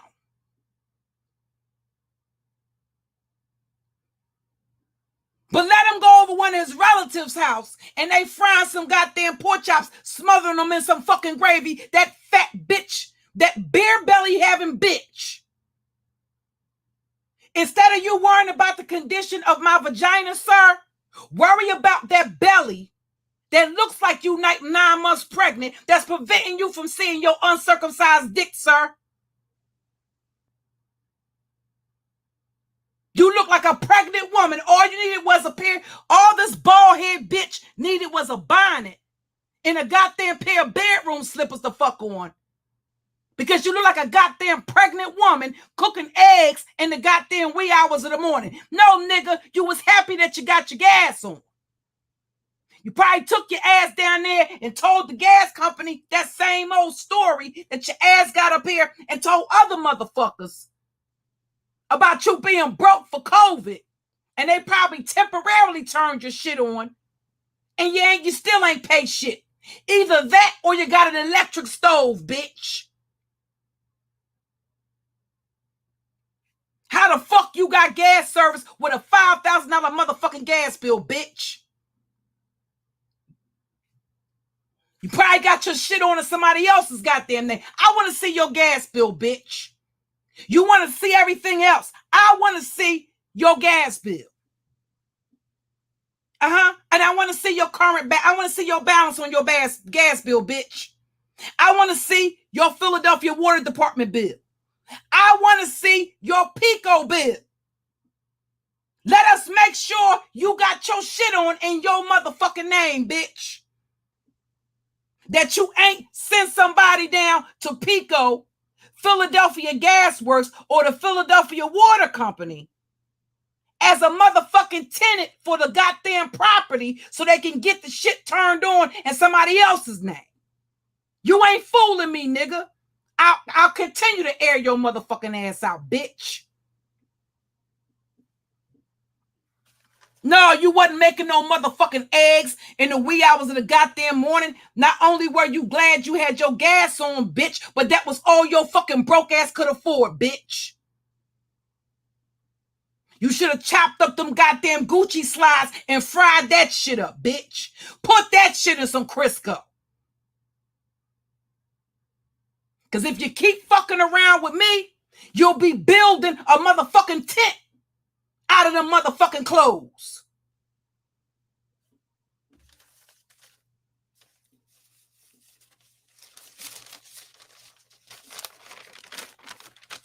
Fuck around and the motherfucker burn your motherfucking shit down to the motherfucking ground. Your ass will be using them goddamn clothes. You'll be using shard. You'll be using charred goddamn articles of clothing to build your ass a fucking tent, bitch.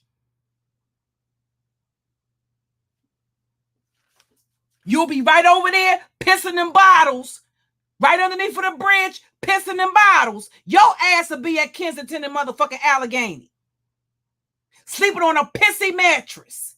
pissing in motherfucking jugs. And if I find out where your ass is at, I would take that jug of piss, come past there every motherfucking day, wait till the jug get nice and full, and pour that shit on your motherfucking head, bitch. Period. I want your ass under a bridge drinking piss out your boot, bitch. That Gucci boot, shoe, whatever the fuck it was. I want your ass drinking your own urine out of that motherfucking boot, bitch. And I'm going to ride off on your ass until I get my wish.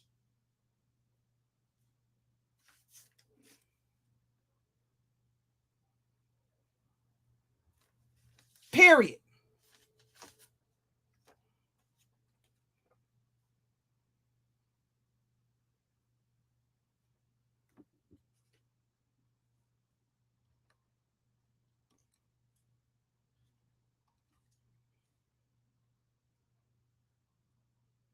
Always got something to say.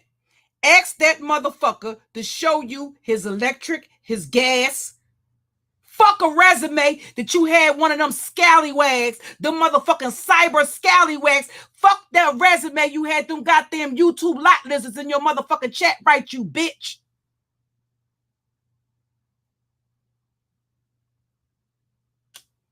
Show us a goddamn letter of recommendation from those previous employers.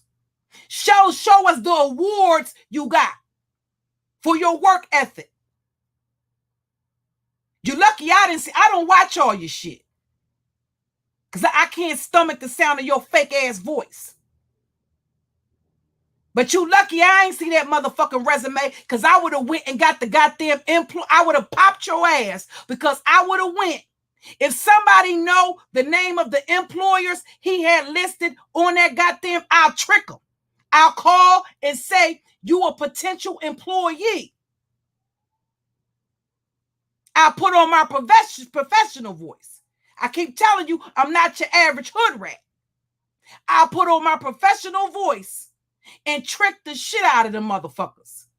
I will call human resources and find out if your ass was employed there, what you did when you were there, and how fucking long your ass worked there. If anybody's seen that Shady, if you know the places that this pussy claimed he worked at, could somebody email them to me? I'm going to call and find out if your ass worked there, bitch. Because I don't believe you had nobody but them fucking YouTube lot lizards, them goddamn chat room concubines. I don't believe nobody but them bitches hurried up and wrote you a motherfucking resume. What the fuck do that mean?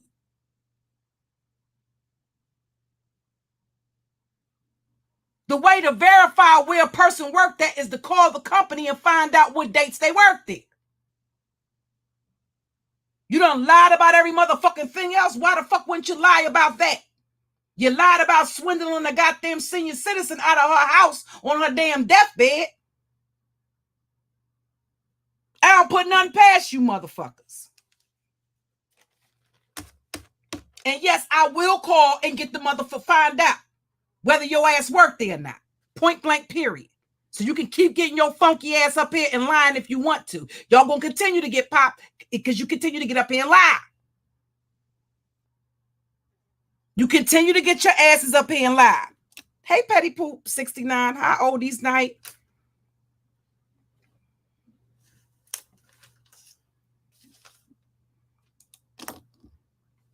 So after this last video, y'all, y'all probably, unless I decide to do the live reaction or the reaction, y'all probably won't see me cammed up for another year. I just don't do, like I told y'all, I'm old school. I don't do I'm just not I get very annoyed when I'm out with people and they do that. Like like you're out, you're trying to enjoy the person's company, you're trying to spend time with your family, and they either got their cell phone in their hand, or they snapping a picture, or they taking a video, or every goddamn day, and every day they're uploading a new video. One of the things that Sam Vaknin talked about is that social media kind of like rewards you for narcissism. It's like the more narcissistic you are, the greater the reward. It rewards you for being, it doesn't really reward you for being humble. It rewards you for being narcissistic. And that's crazy. Being all in, in wrapped up in things that are very superficial.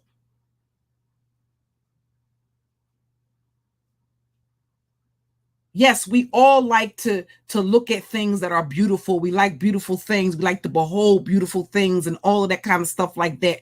But that shouldn't be everything.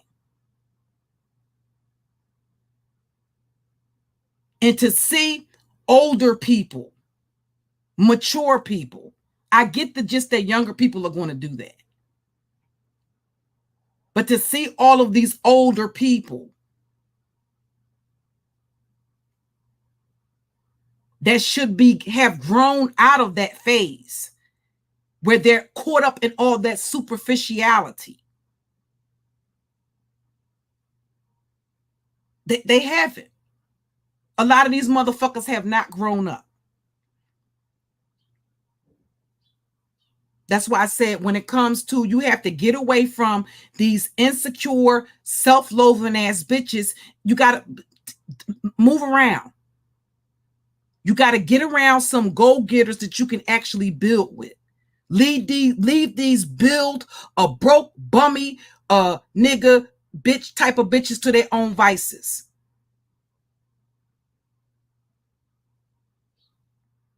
They're going to continue to be behind a black screen critiquing another bitch.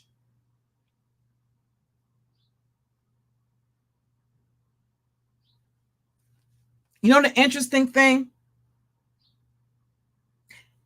And of course, you have instances of where you have non-black women that take shots at black women. But here's the thing. I remember when I went to see, this was when my anxiety was really, really bad, right after I had separated from my husband. And at this time I was living in Shelby, North Carolina, and I had went to a doctor and I was trying to get some help. My anxiety was just really bad. I wasn't sleeping or anything else. And I had gone to the doctor, and I was telling the doctor that not only was I dealing with depression, but I didn't know why I was dealing with depression as well as anxiety. Okay. I know I have PTSD, but, and bipolarism, but, I just was going to the doctor and explaining to the doctor, what my sleeping pattern was like. I didn't know, it was just a lot going on. So I went to the doctor, and mind you, this was a white woman, a middle-aged white woman at that. And I was telling her different things. I was telling her a little bit about what I had been going through with my husband. And just out of nowhere, she said, you're too beautiful to be allowing somebody to abuse you at all. And it's like, you got to get around other people. Get around other people. And that's not to say that everybody in a non-black community is going to be your friend, but get around other people.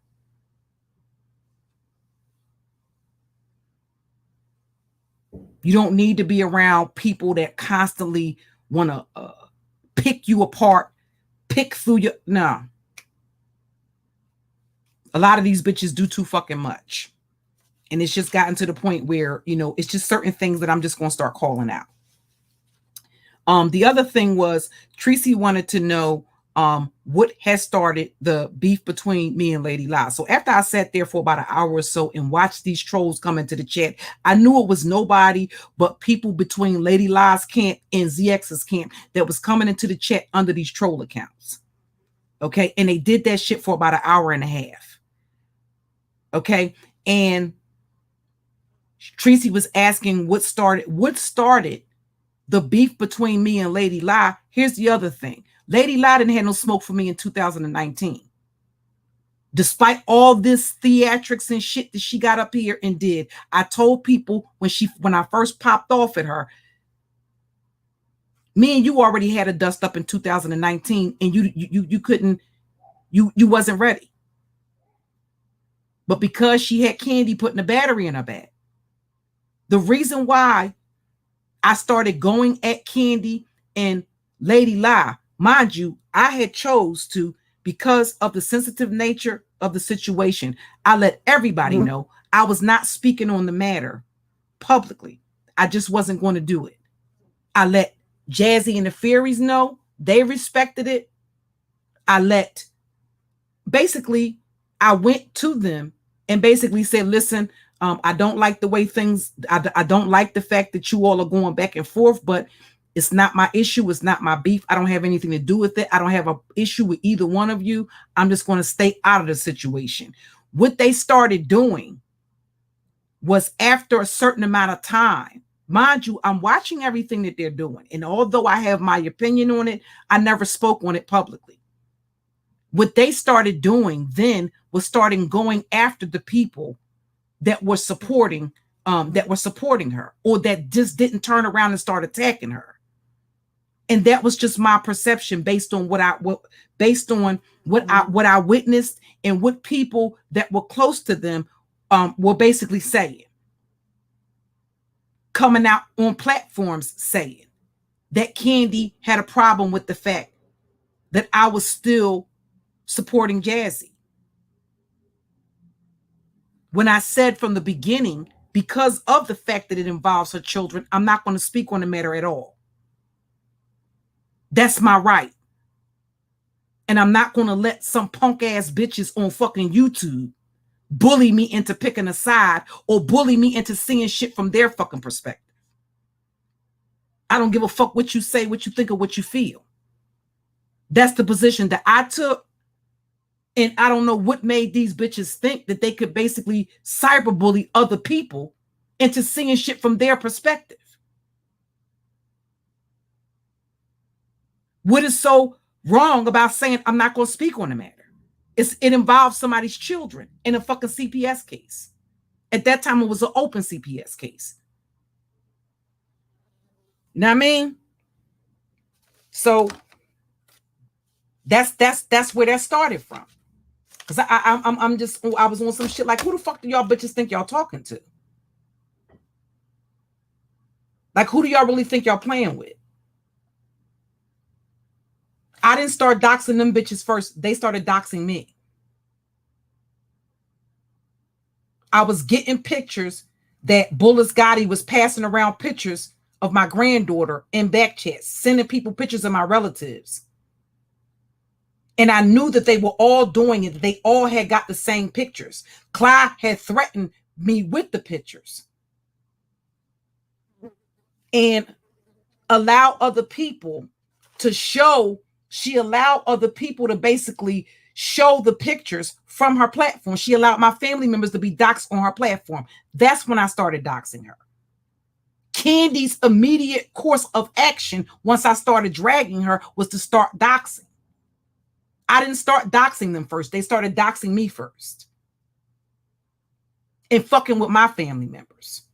That's why I started fucking with theirs. And I knew that they were all showing the same. I'm going to show you. When I told you literally that every photograph I've ever taken that has ever been online, when I tell you I have all of those photographs, I mean just that. Okay, I'm going to show you an old Twitter account and how long ago I created. I think that's when I first started experimenting with Twitter. Okay, and I think this post was in 2012. There's not a picture or a photograph of me online that I don't have the original of. So I knew where they were getting the photographs from, and I knew that they were going off of YouTube to get the photographs. I knew that they were looking for my information. The other thing that a lot of people are unaware of is I still, when it comes to certain financial records, as far as my husband, things like his credit report and stuff like that, we have alerts set up because at one point we were both working on our credit. I want to say back in 2017, maybe we were working on our credit. And so those alerts and stuff like that are still set up. For those of you that have ever used My Life and stuff like that, anytime somebody looks up your information, you get different notifications. That's how I know people are looking up my husband's stuff. And when I said that people were in my husband's, basically inboxing my husband to try to get information or to try to have a conversation with him about me. But my husband already knows not to talk to anybody from YouTube or not to talk to anybody he's not going to talk to a total stranger. And the minute that they mention me, that's going to alert him that because we've already had that conversation. Fortunately, I have good relationships with my exes. My first husband, keep in mind, I have children with these people. As they're doxing my husbands, do you think that they couldn't show you a picture of them with their grandchildren? We share grandchildren. So I still have a relationship with them.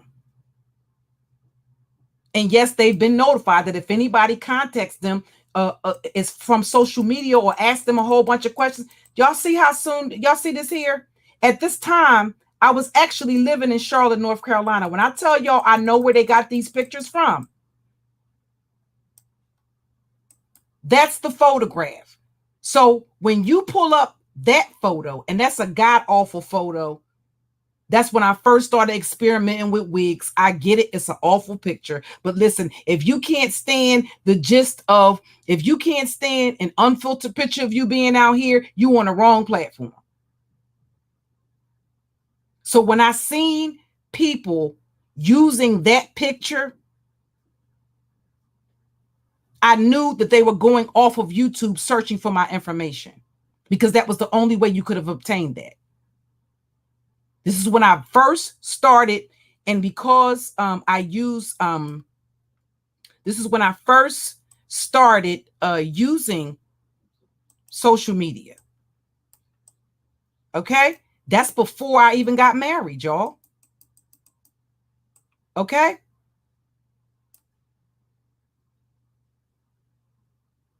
I wasn't even living in Philadelphia at that time. So I know where these people are getting these pictures from. Okay? And I knew that they were going off of YouTube to be able to do it. So don't talk that, keep it on YouTube shit. When you're doxing a person, you're not keeping it on YouTube. That requires you to search somebody's information. And any motherfucking body that's involved in it is going to get the case for it. I consider them co-defendants and co-conspirators. If it goes down on your platform, if a motherfucker's on your platform, putting out somebody's information, you have the option to boot them off of the panel. If you sit there and you allow it, no, don't think that you're not going to get the case for it. Because I'm going to go after that person and you. They try to make it seem like I never went after Gotti. I doxed Gotti. I'm the one that put the picture of Gotti with the little yellow dress on out here. I'm the one that showed the picture of Gotti's mother. So when they try to make it seem like I didn't retaliate against him, oh, yes, the fuck I did. Went back and found Instagram posts contradicting all of the shit that he's been putting out. Yeah, I did dox his ass. So that's bullshit that I didn't retaliate, because I absolutely did. And I did it more than once. So when you have Lady Lie allowing Gotti onto her panel, and he just did a live stream on Roski's channel where they're putting out what they believe to be my address. Keep in mind, at this point, I had not put Lady Lie's address out. I doxed the dude. The one that was in the background Monday morning quarterbacking. I didn't dox her. She got in her feelings because I called her imaginary mother-in-law. The mother of her imaginary fiance. That's why she got in her feelings. So basically, what she did when I dropped that recording, she would allow Gotti to come on the panel. This is after he did a stream earlier with Roski, and they had put out what they believed to be my address. It wasn't my address. But one of the things that the people in the chat, one of the dudes in the chat was asking where one of my female relatives lived at, so he could go basically to drop the address so that they could go sexually assault one of my female relatives. And Roski had to approve that comment because it was up on the big screen. I showed the screenshots of him and Gotti both being on the panel at the same time. And ultimately, Roski hid that video because I told him I was going to call his job. This bitch would allow this dude on her panel. He was over there talking about basically having black women gang raped.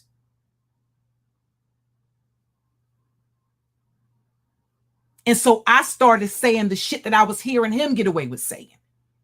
Because you have a female audience. You don't feel any sense of obligation to the women in your audience to protect them from somebody that's saying shit like that. He did not show the picture of my granddaughter, but among the pictures that he had been passing around, somebody sent me a screenshot of him actually showing the picture of my grandchild, who was a toddler. And they all knew that. And she allowed him onto the panel after this dude has just did a live stream talking about sexually assaulting a female relative of mine. And he's on her platform putting out my address or what he believed to be my address. And she's saying shit like, well, we don't really be doing all that doxing shit like that over here. That passive aggressive shit. That's why I started doxing her motherfucking ass. Am I surprised that the bitch called the police 7 times and then got up here and lied about it? No. What does concern me is that when you got a bitch that's that attention hungry, for all the fuck she could have been trying to build the case so that had she actually shot Jazzy, I can see a dumb bitch like that doing that for what she believes will be the validation she'll get from social media. Those are the type of bitches that live their life by people that she's been around, people like Princess X and shit like that. These are women, Scorpios, things that have been friends to this shit.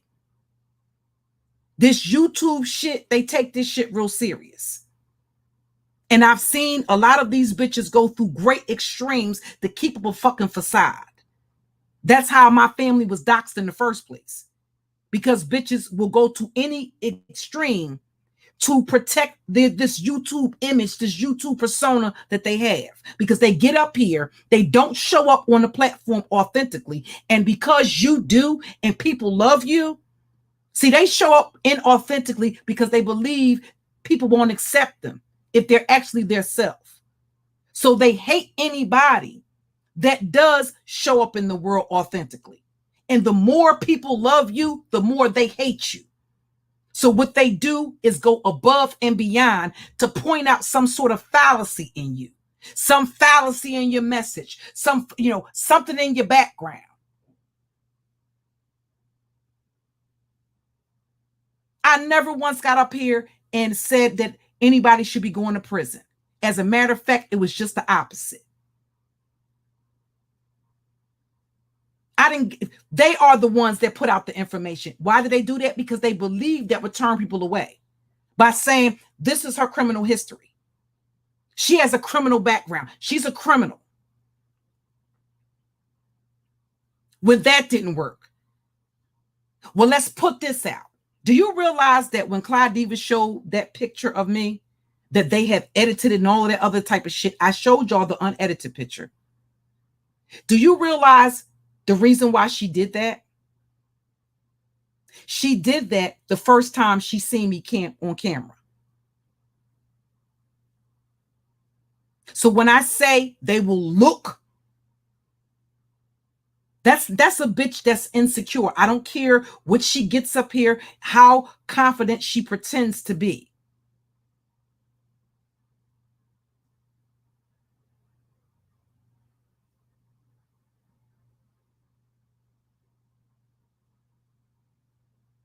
That's a person that has to find some flaw in you so that way they can feel better about not being comfortable and confident with their looks. At the end of the day, there's beautiful women all over the world.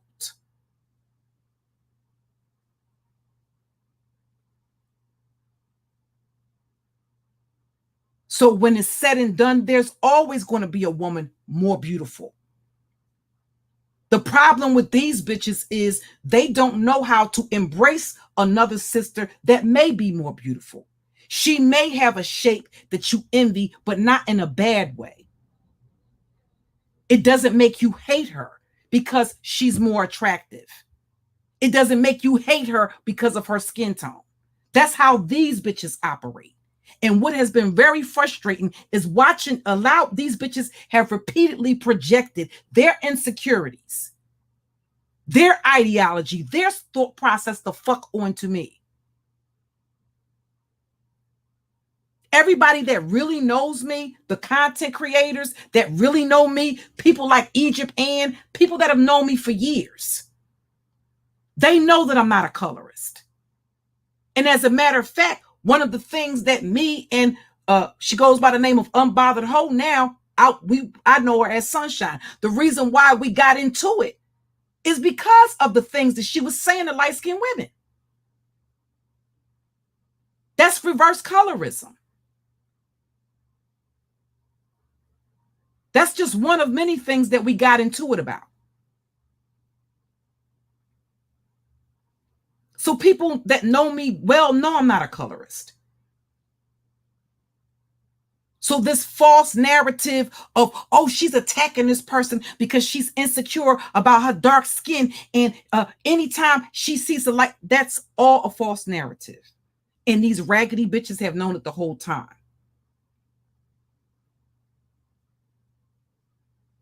But because that is sort of a stereotype,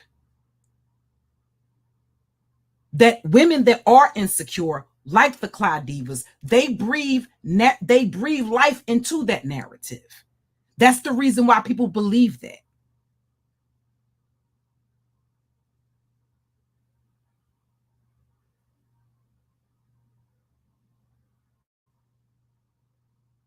I'm not ashamed of my skin tone. Again, I believe Black women come in all different colors. I don't have to be the most beautiful. I can still embrace another sister's beauty. I don't have to be the most intelligent. I don't have to have the baddest body. I don't like women around me that are not comfortable in their own skin. You can't build anything with bitches that operate like that. And usually when I peep that chicks move like that, I try to keep a safe distance from them. But it does get very frustrating. So no, I don't come on camera all the time because at the end of the day, if I have a powerful enough voice and a powerful message and a lot of life experience, I don't have to show my face all the time. Because somebody else wants me to. So they can compare the way we look, compare their looks with mine. Okay, and after you've done that, then what? You're a bitch with no substance. That's why you're always going to settle. because you lack self-confidence. And men get the gist when they're dealing with a woman that lacks self-confidence, because truly confident women don't sit around men. This is the reason why this broad has these mental meltdowns, because these dudes will blow smoke up her ass, and then when they get angry at you, they'll tell you exactly what they really think about you. As long as they're benefiting in some shape, form, or fashion, or until you get on their fucking nerves, they'll tell you what you want to hear. Men are experts at doing that. They're usually doing that because they want something from you. Either that or they're attracted to you.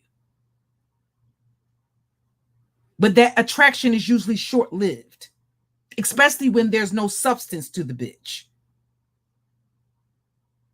Most men 30 and beyond have had access to beautiful women.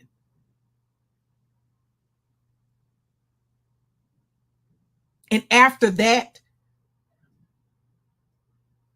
mature men want something a little bit deeper than that. And brain dead bitches about that will never get that.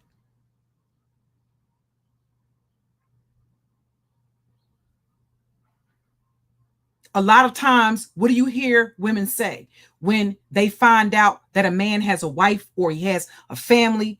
The first thing these remedial bitches will start doing is, I look better than her. Okay, and what? What does that say? You look better than the chick that got the commitment from him. You look better than the bitch that he married. You got a better body than the bitch that he married. You got a better body than the bitch that he's in a relationship with and ain't going nowhere. You got natural hair, but the bitch that he's in love with don't. She may be a bald-headed bitch or a bitch with weave down to her ass. What does that mean?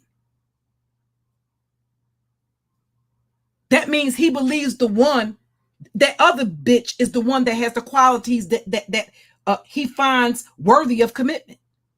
That's what that means.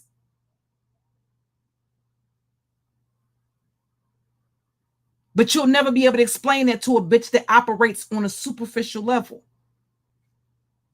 They lack substance. These are the type of, you don't want to get in a relationship with a person that is expecting you. If you gain 2 pounds, looks over time fade. You're not going to stay the same age forever. Look at ZX in the kitchen cooking, thinking he looks good with gray hair, with a full gray beard, an uncircumcised penis that he can't even see anymore because all of the fat has deposited in that belly. He looks like somebody that's 9 months pregnant. He looks like a single motherfucking mother in the kitchen. All he needed was a bonnet.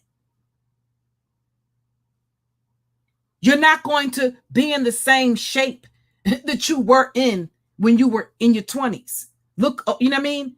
And so when you're looking for somebody that you can grow old with gracefully, that you can literally grow old with, it has to be more to the relationship than superficiality, because over time your looks are going to fade. Your sexual appetite is going to change. All of that.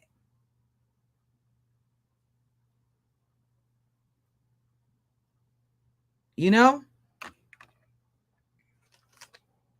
Don't think that motherfuckers is in their 50s and listen, when you get to a certain motherfucking age, listen, you better come on and get some pussy before I gotta turn this motherfucking meatloaf. I ain't got time to be fucking around.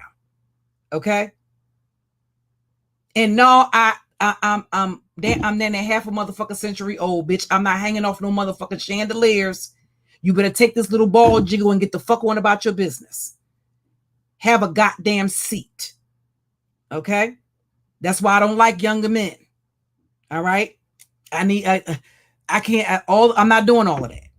Okay? Hanging from chandeliers, sucking motherfuckers' balls and shit. No, I'm not doing that. I did all this shit in my 20s. We ain't doing that no more. Okay? Period. Motherfuckers be trying to ride dick in your knees and shit hurt. Listen, Period. Shit changes. So you want somebody, that's why I don't want, well, I've never liked younger men, but that's why you don't want, I mean, I want somebody my age. You know, somebody my age, somebody that's, you know, that that I can relate to. You know, you want to be pulling up, you know what I mean? I feel sorry for these younger people. You know what I mean? I don't want to get fucked the truffle butter. Okay? Y'all gotta fuck the Meek Mills, Nicki Minaj, Lil Wayne, and all that shit. No, if this is Isley, bro, I'm sitting on an old nasty piece of Isley brother pussy. I'm sitting on an old nasty piece of Teddy Pendergrass pussy.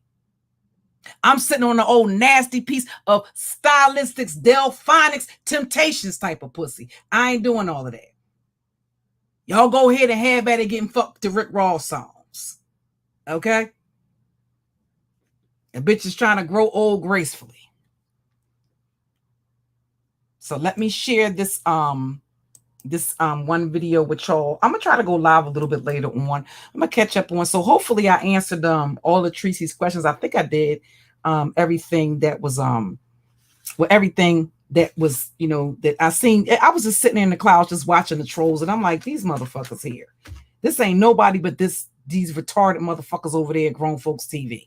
That's all it was between them and fucking Lady Lies camp. But I wanted to I actually wanted to talk about when I wanted to actually open up the panel and have a conversation with the sister in about what you think about the young Pharaoh situation. What do you think about what's unfolded with his baby mom? You know, and I wanted to have a conversation about that. And as far as the shit with Lady Lie, listen, the receipts speak for itself. Police reports are public record. Okay? Jazzy obtained the police reports, and Lady Lie contacted the police 7 times. And clearly, based on the receipts, she was providing false information to law enforcement intentionally. Okay? So, that, I mean, it's really not even a whole lot to elaborate on that. You know, I'm quite sure Suge got the receipts. I'm quite sure he's going to break that down. He's excellent at doing that. You know, when I see stuff like that, I just get very angry because it makes me wonder, knowing what type of attention whore this bitch is, you know, it leads me to wonder, like, would you have filed that many charges against the person so that way somehow if you shot the woman on live, an unarmed woman, that you would be able to fucking justify it? And then you would get what? Attention on YouTube? Maybe you would trend. Like, that type of shit is ridiculous to me. You know, and no, I'm not feeling that type of shit. Okay. So I gotta share. I'm gonna share this in the videos that are on the other channel, y'all. I'm going to unprivate those. Well, I didn't private them, but I basically had them I had them unlisted. I'll make them public. So that way you guys can see it. This is a picture. Well, this is a video, y'all, that I actually did a couple of months ago. And I decided to title it. I decided to title the video, "Are you hoes pressed or do I got y'all under troll pressure?" The irony is this video is this particular video right here is a couple of months old. And I put this video out the last time. Okay. I'm behind the black screen because I choose to be. I'm not afraid of giving commentary on YouTube. Okay. I used to do all of my commentary on camera, on pre-recorded video. Yes. I have a hard time keeping up with the chat when I'm live streaming. Hey, Callie Jane. Hey, Triple. Okay. And yes, I'm being very sassy at the end of the video because at this point I think I was a little frustrated because motherfuckers was, you know, had jokes and shit. And this was, I want to say this may have been back. I know it was the early part of the year, a couple of months ago. I can't remember exactly. I'm old. I remember some shit. I'll be writing down. So, you know, you get to that age where the kids be like, "Well, Mom, won't you write a note?" And you be like, I don't need to write down shit. Like, well, Ma, I told you to write it down. You ain't tell me shit. And then you got to come back and apologize because they actually did tell you to write some shit down and you done forgot all about it. So I be, you know, and they do little shit like, my daughter does stuff like they'll buy me little Post-it, send me little care packages and bring me, look with little Post-it notes. And then you got to call them and ask them, well, what's that about? But, you know, you be talking to them and they know your attention. You know what I mean? You get older, you know, you get older, you forget shit. All these motherfuckers running around here. Listen, what kills me is these old motherfuckers that run around here talk about fighting. Like you ain't using Bengay on your motherfucking kneecaps. If one of these motherfuckers, stop getting up here arguing with these motherfuckers in their 20s. Like you can really go kick their motherfucking ass. In your mind, right? You know, what was that? My last fight? What's my last fight? I think, listen, y'all, my last fight, I can't even remember how long ago it was. Well, I got into fights in jail, but I don't count them fights. But my last fight, listen, I was in a bar and again, flying monkeys, right? I had a problem with these chicks. It was on 60th Street and I was in this, what it is now, they turned it into a Dominican store, but it used to be a bar called Cafe Ron Rose. And I was in the bar, the chicks sing, I come in the bar, I walk past the chicks, and mind you, it was some bras that I had a problem with on 60th Street. They put the battery in the young John's back, right?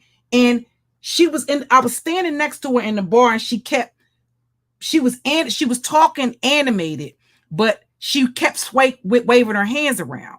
And I kind of like blocked her hand, like, sis, watch where you putting your hands at. And I mean, like, watch where you moving your hands.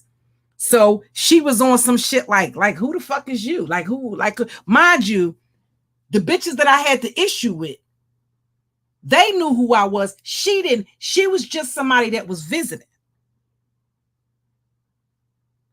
Ultimately, long story short, me and her I said, listen, I'm not going to tell you no more. Okay. Me and her end up going out. It was fucking snow on the ground. When I tell y'all, you know when it's time to hang your belt up. Because when I tell you this bitch gave me a run for my money, even though I ended up dogging her, she gave me a run for my motherfucking money. And you realize at that point, listen, it don't matter what the fuck you think in your motherfucking mind. You ain't got it in you like you did when you was 20. You may think you still got it like that, but you get your ass out there and tussle with one of them cock diesel motherfucking young chicks. These chicks ain't built like how they was when I was, you know what I mean? Even after nobody knew I was pregnant until I would be about 7 or 8 months pregnant, that I would just blow up. So a lot of times people would always tease me and my kid's father because they never knew I was pregnant until I never started showing until I got about 7 or 8 months, when I was damn near getting ready to have the baby. And I only had one premature baby. All the rest of my babies were carried to term. But shit, you think you got it like that. You know what I mean? But don't act like your motherfucking kneecaps don't hurt when you got to roll your motherfucking old ass out the bed, or that your back don't be hurting when you got to roll your ass out the bed in the morning. That's delusions in your fucking mind that you in the same shape you was in when you was 20 something years old, and you can still be in good shape, but not in the type of shape to tussle with somebody half your motherfucking age.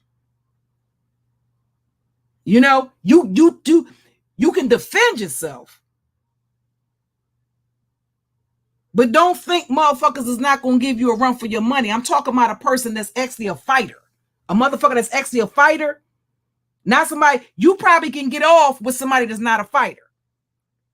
You listen, I've seen a lot of chicks in jail think they still got it, and they come in there trying to tussle with them young chicks. They always feel like they got something to prove any motherfucking way. They might, and they, especially if they got to be there for a while. And you might be there, like they might be established or like the OG on the block or whatever, and they get respect because of that. But you really find out that they don't want them type of problems when they get involved, when they get like when them young chicks be coming in like in the prime of their life, 25 to 30, and they come into the jail, they already frustrated and mad because they got a BD or whatever. And you think that you just gonna Brody them out some shit. I've seen a lot of old heads get fucked up like that. And you know, how do you tell a bitch that you've been cool with for 3 or 4 years that you just got the shit beat out you? How do you have that conversation? That's just like one of them situations where you be like, damn, y'all was really fighting. You got to think of some shit to say. Like, how you going to tell her? Like, and it's almost like you kind of like lose respect for him. Like, how the fuck, bitch, you done embarrass every old bitch on the block because you don't let this young joint tear your ass out the frame. Now you got us all looking bad. Now we all gonna have to fight. We gonna have to roll on the bitch, right? Because now they really, her and her clique, now she gonna listen. The way it works, she gonna get the respect, right? And now her and her little squad gonna be trying everybody because now the respect that you got, the rest of her clique ain't gonna have. The chicks her age, they not gonna have respect for you no more. They didn't see you get your ass kicked. So now we got to make an example out of her and do her dirty. Otherwise, everybody going to be getting tried. You know what I mean? No, ma'am. Ain't nobody coming and taking my tuna fish, bitch. You got me and life all fucked up. Ain't nobody taking my tuna fish, my Slim Jim, my pickle, none of that shit. Period. You use pickles for we season. I don't know. We see a pickle you can season, but that's what you use for seasoning. You know what I mean? But shit, yes. You know? So, like I said, when it's said and done, I don't really have an issue with I don't have an issue with the roasting and the dragging and the reading. You know what I mean? Have I ever been triggered by a motherfucker reading me? Yeah, I'm human. You know what I'm saying? But that's not what I take issue with. Like, I get over that. I don't hold grudges because of somebody reading me or somebody dragging me or whatever. You know what I mean? It's the other shit that really it's really triggering for me. You understand what I'm saying? That type of stuff really it bothers me. You know, and I don't like for people to threaten me. I don't like for people to threaten me. To threaten me or to threaten my family. You know, that I take that personally.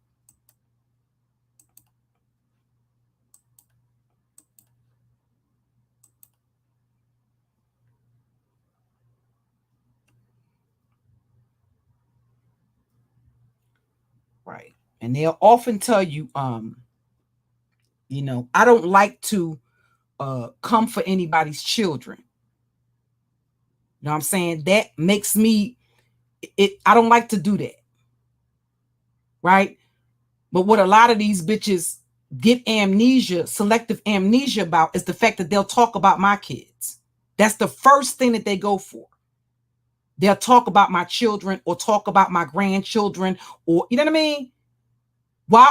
Don't bring them into the equation. If you got an issue with me, you take that up with me. Don't speak on my family.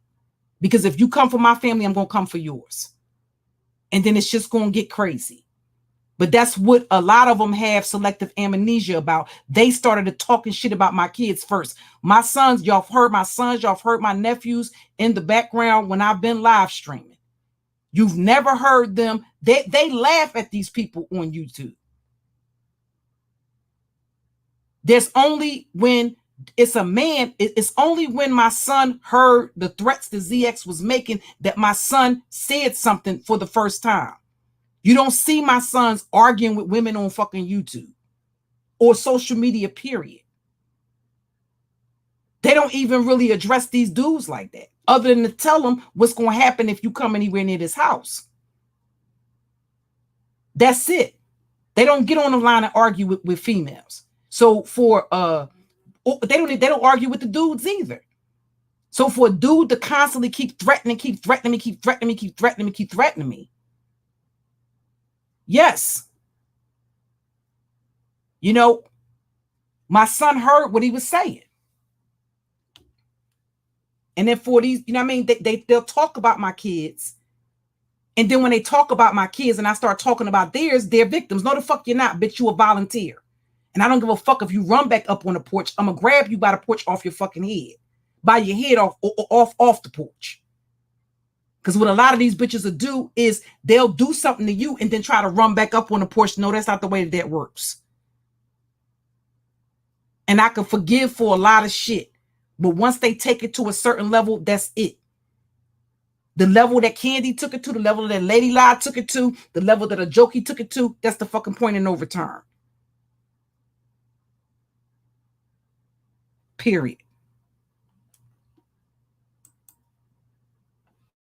Okay. So some of y'all may remember this video, and you can see the lighting is poor in the video. You know what I mean? You got to have quality lighting. I don't have, this is just like regular lighting. Because they will tell you, oh, you got sunglasses on in the house. Oh, you wearing sunglasses in the house. Why you got those sunglasses on? Take those sunglasses off. Let us see what you look like without those sunglasses on. And then when you take the sunglasses off. Why she got those eyelashes on? Take those eyelashes off and let us see what you look like without the eyelashes, bitch.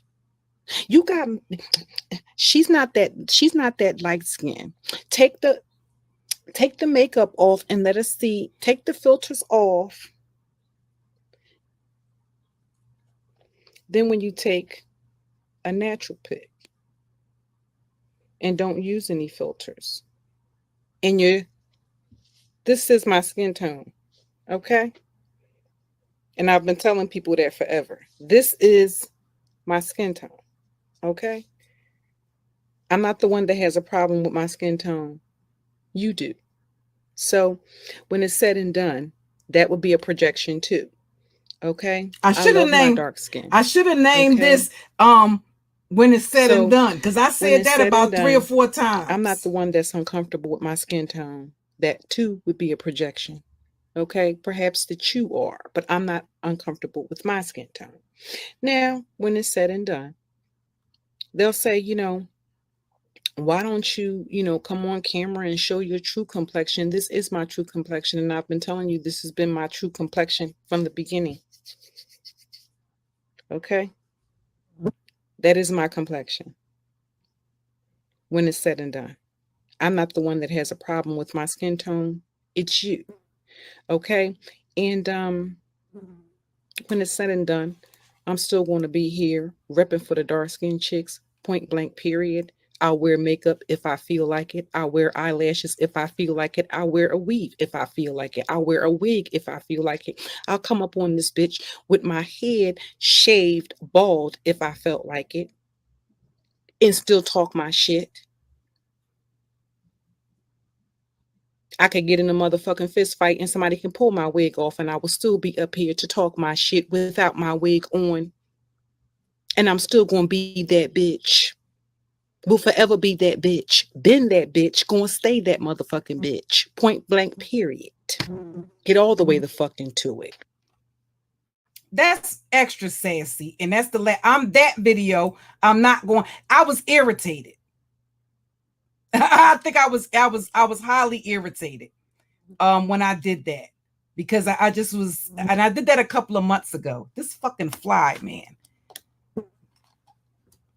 I'm trying to figure, is it, I think Ty might have left that damn back window open, because there's no damn way. But now y'all might not see me for another year, and I will, unless I decide to do like I think occasionally, and I was thinking about doing something like that on maybe like my Patreon, where I do live reactions. But y'all ain't gonna see me on camera no time soon. Okay, unless it's something special. Okay, now if it's a special type of occasion, then maybe. I'm not a selfie type of cam up all the time type of picture, y'all. I'm old school. Shit, when I was growing up, you know what they had? Fucking 35 millimeter motherfucking cameras and got them Polaroids. Okay, I'm up on certain things as far as tech savviness, because I got children. and I have adult children, and then I got young nieces and nephews, and they do the social media thing. Listen, I stay off. You know, when I think the last post I made to my actual Facebook page, is, and the only one that's ever been on, I think, well, Suge has seen my real Facebook page, but I have not posted on that Facebook page, y'all. And I want to say maybe like it was last Easter. Unless I'm sending messages to my family, I don't use that Facebook page like that. I don't use my Instagram like that. I got 2 Instagrams. One, I think, is the Cookie Monster Memoir. That's how long it's been since I've been on the motherfucker. I don't even remember what it is. If I do go on to it, sometimes I log onto it by accident. That's just, it's too much to be keeping up with all of that stuff. You know what I mean? Every time you turn around and every time I log on, I got to update some shit because they done change just when you figure out some shit and you figure you got the hang of it, they done added some more shit. It's like, it's a lot going on.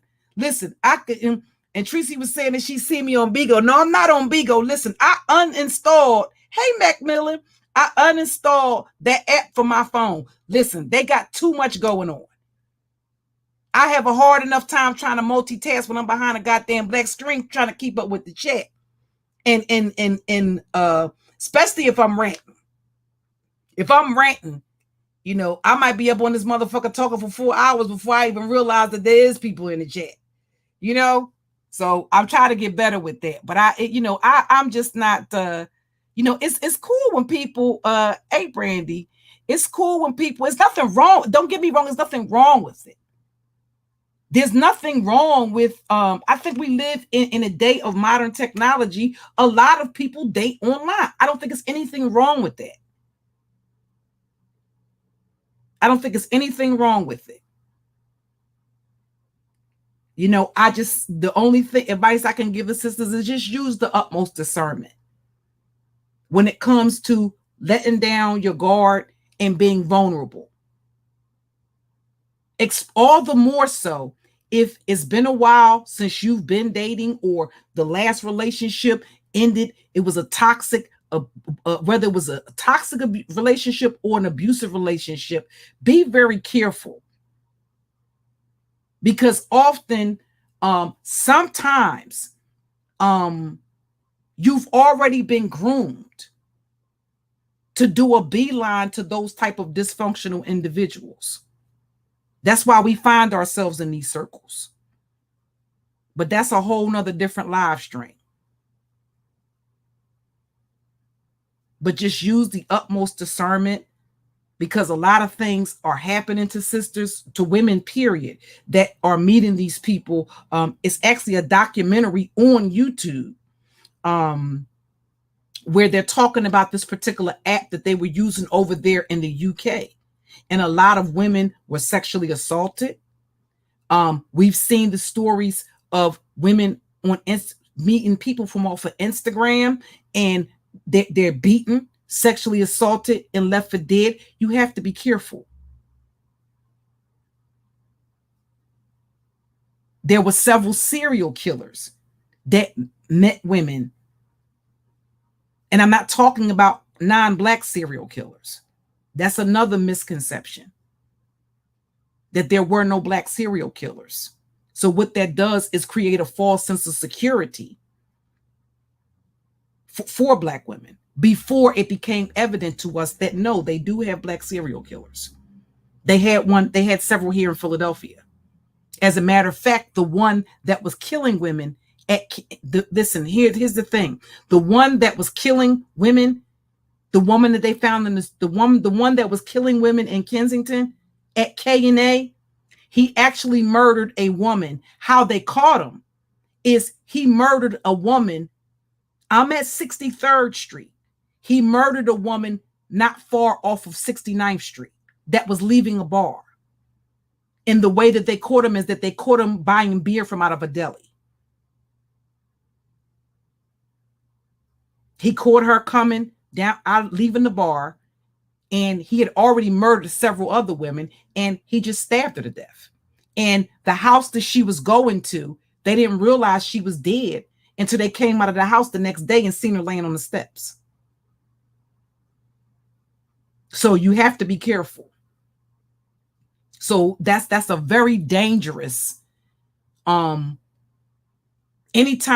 if it's a drug strip and you telling people to pull up there, that's dangerous. Especially if you're not there, if you don't live there, if you're nowhere near that vicinity.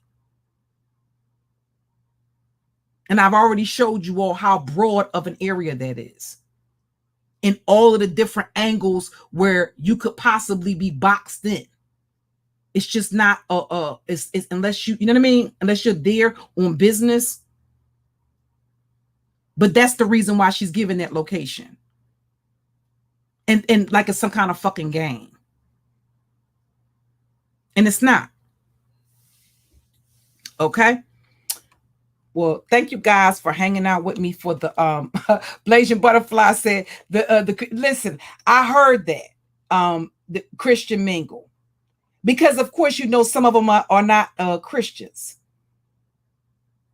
Hey, Larita Lays, Tracy 3, DC the Purple Diva, Lena James, hello.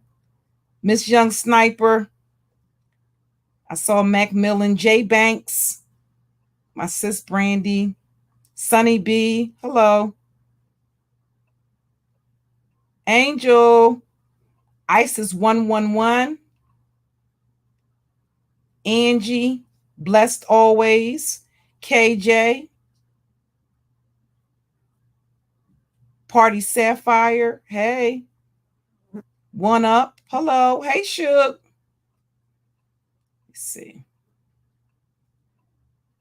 DC, the Purple Diva. I'm trying to make sure I can go up as far as I can go up. Right. Joe, I saw you earlier. 6 figures. Callie Jane. Saw a triple. Yeah, I think I went up earlier. All right, y'all. I'm going to close it down. Take it down. Grab me something to eat, and I will do probably a live stream. Hi, what is that? Wahid Khalik. Hello, and Wormy. All right. Thank you guys. I'll be back live a little bit later on. I'm gonna catch up and see what's going on out here on these YouTube streets. And I would really like to talk about thank you, Blasian Butterfly. I would really like to talk about the young Pharaoh, what's going on right now with young Pharaoh, and get some of the sisters to chime in and tell me what you think about everything that's unfolding between him and Golden. Okay. All right. Thanks, guys. Enjoy the rest of your day. Peace.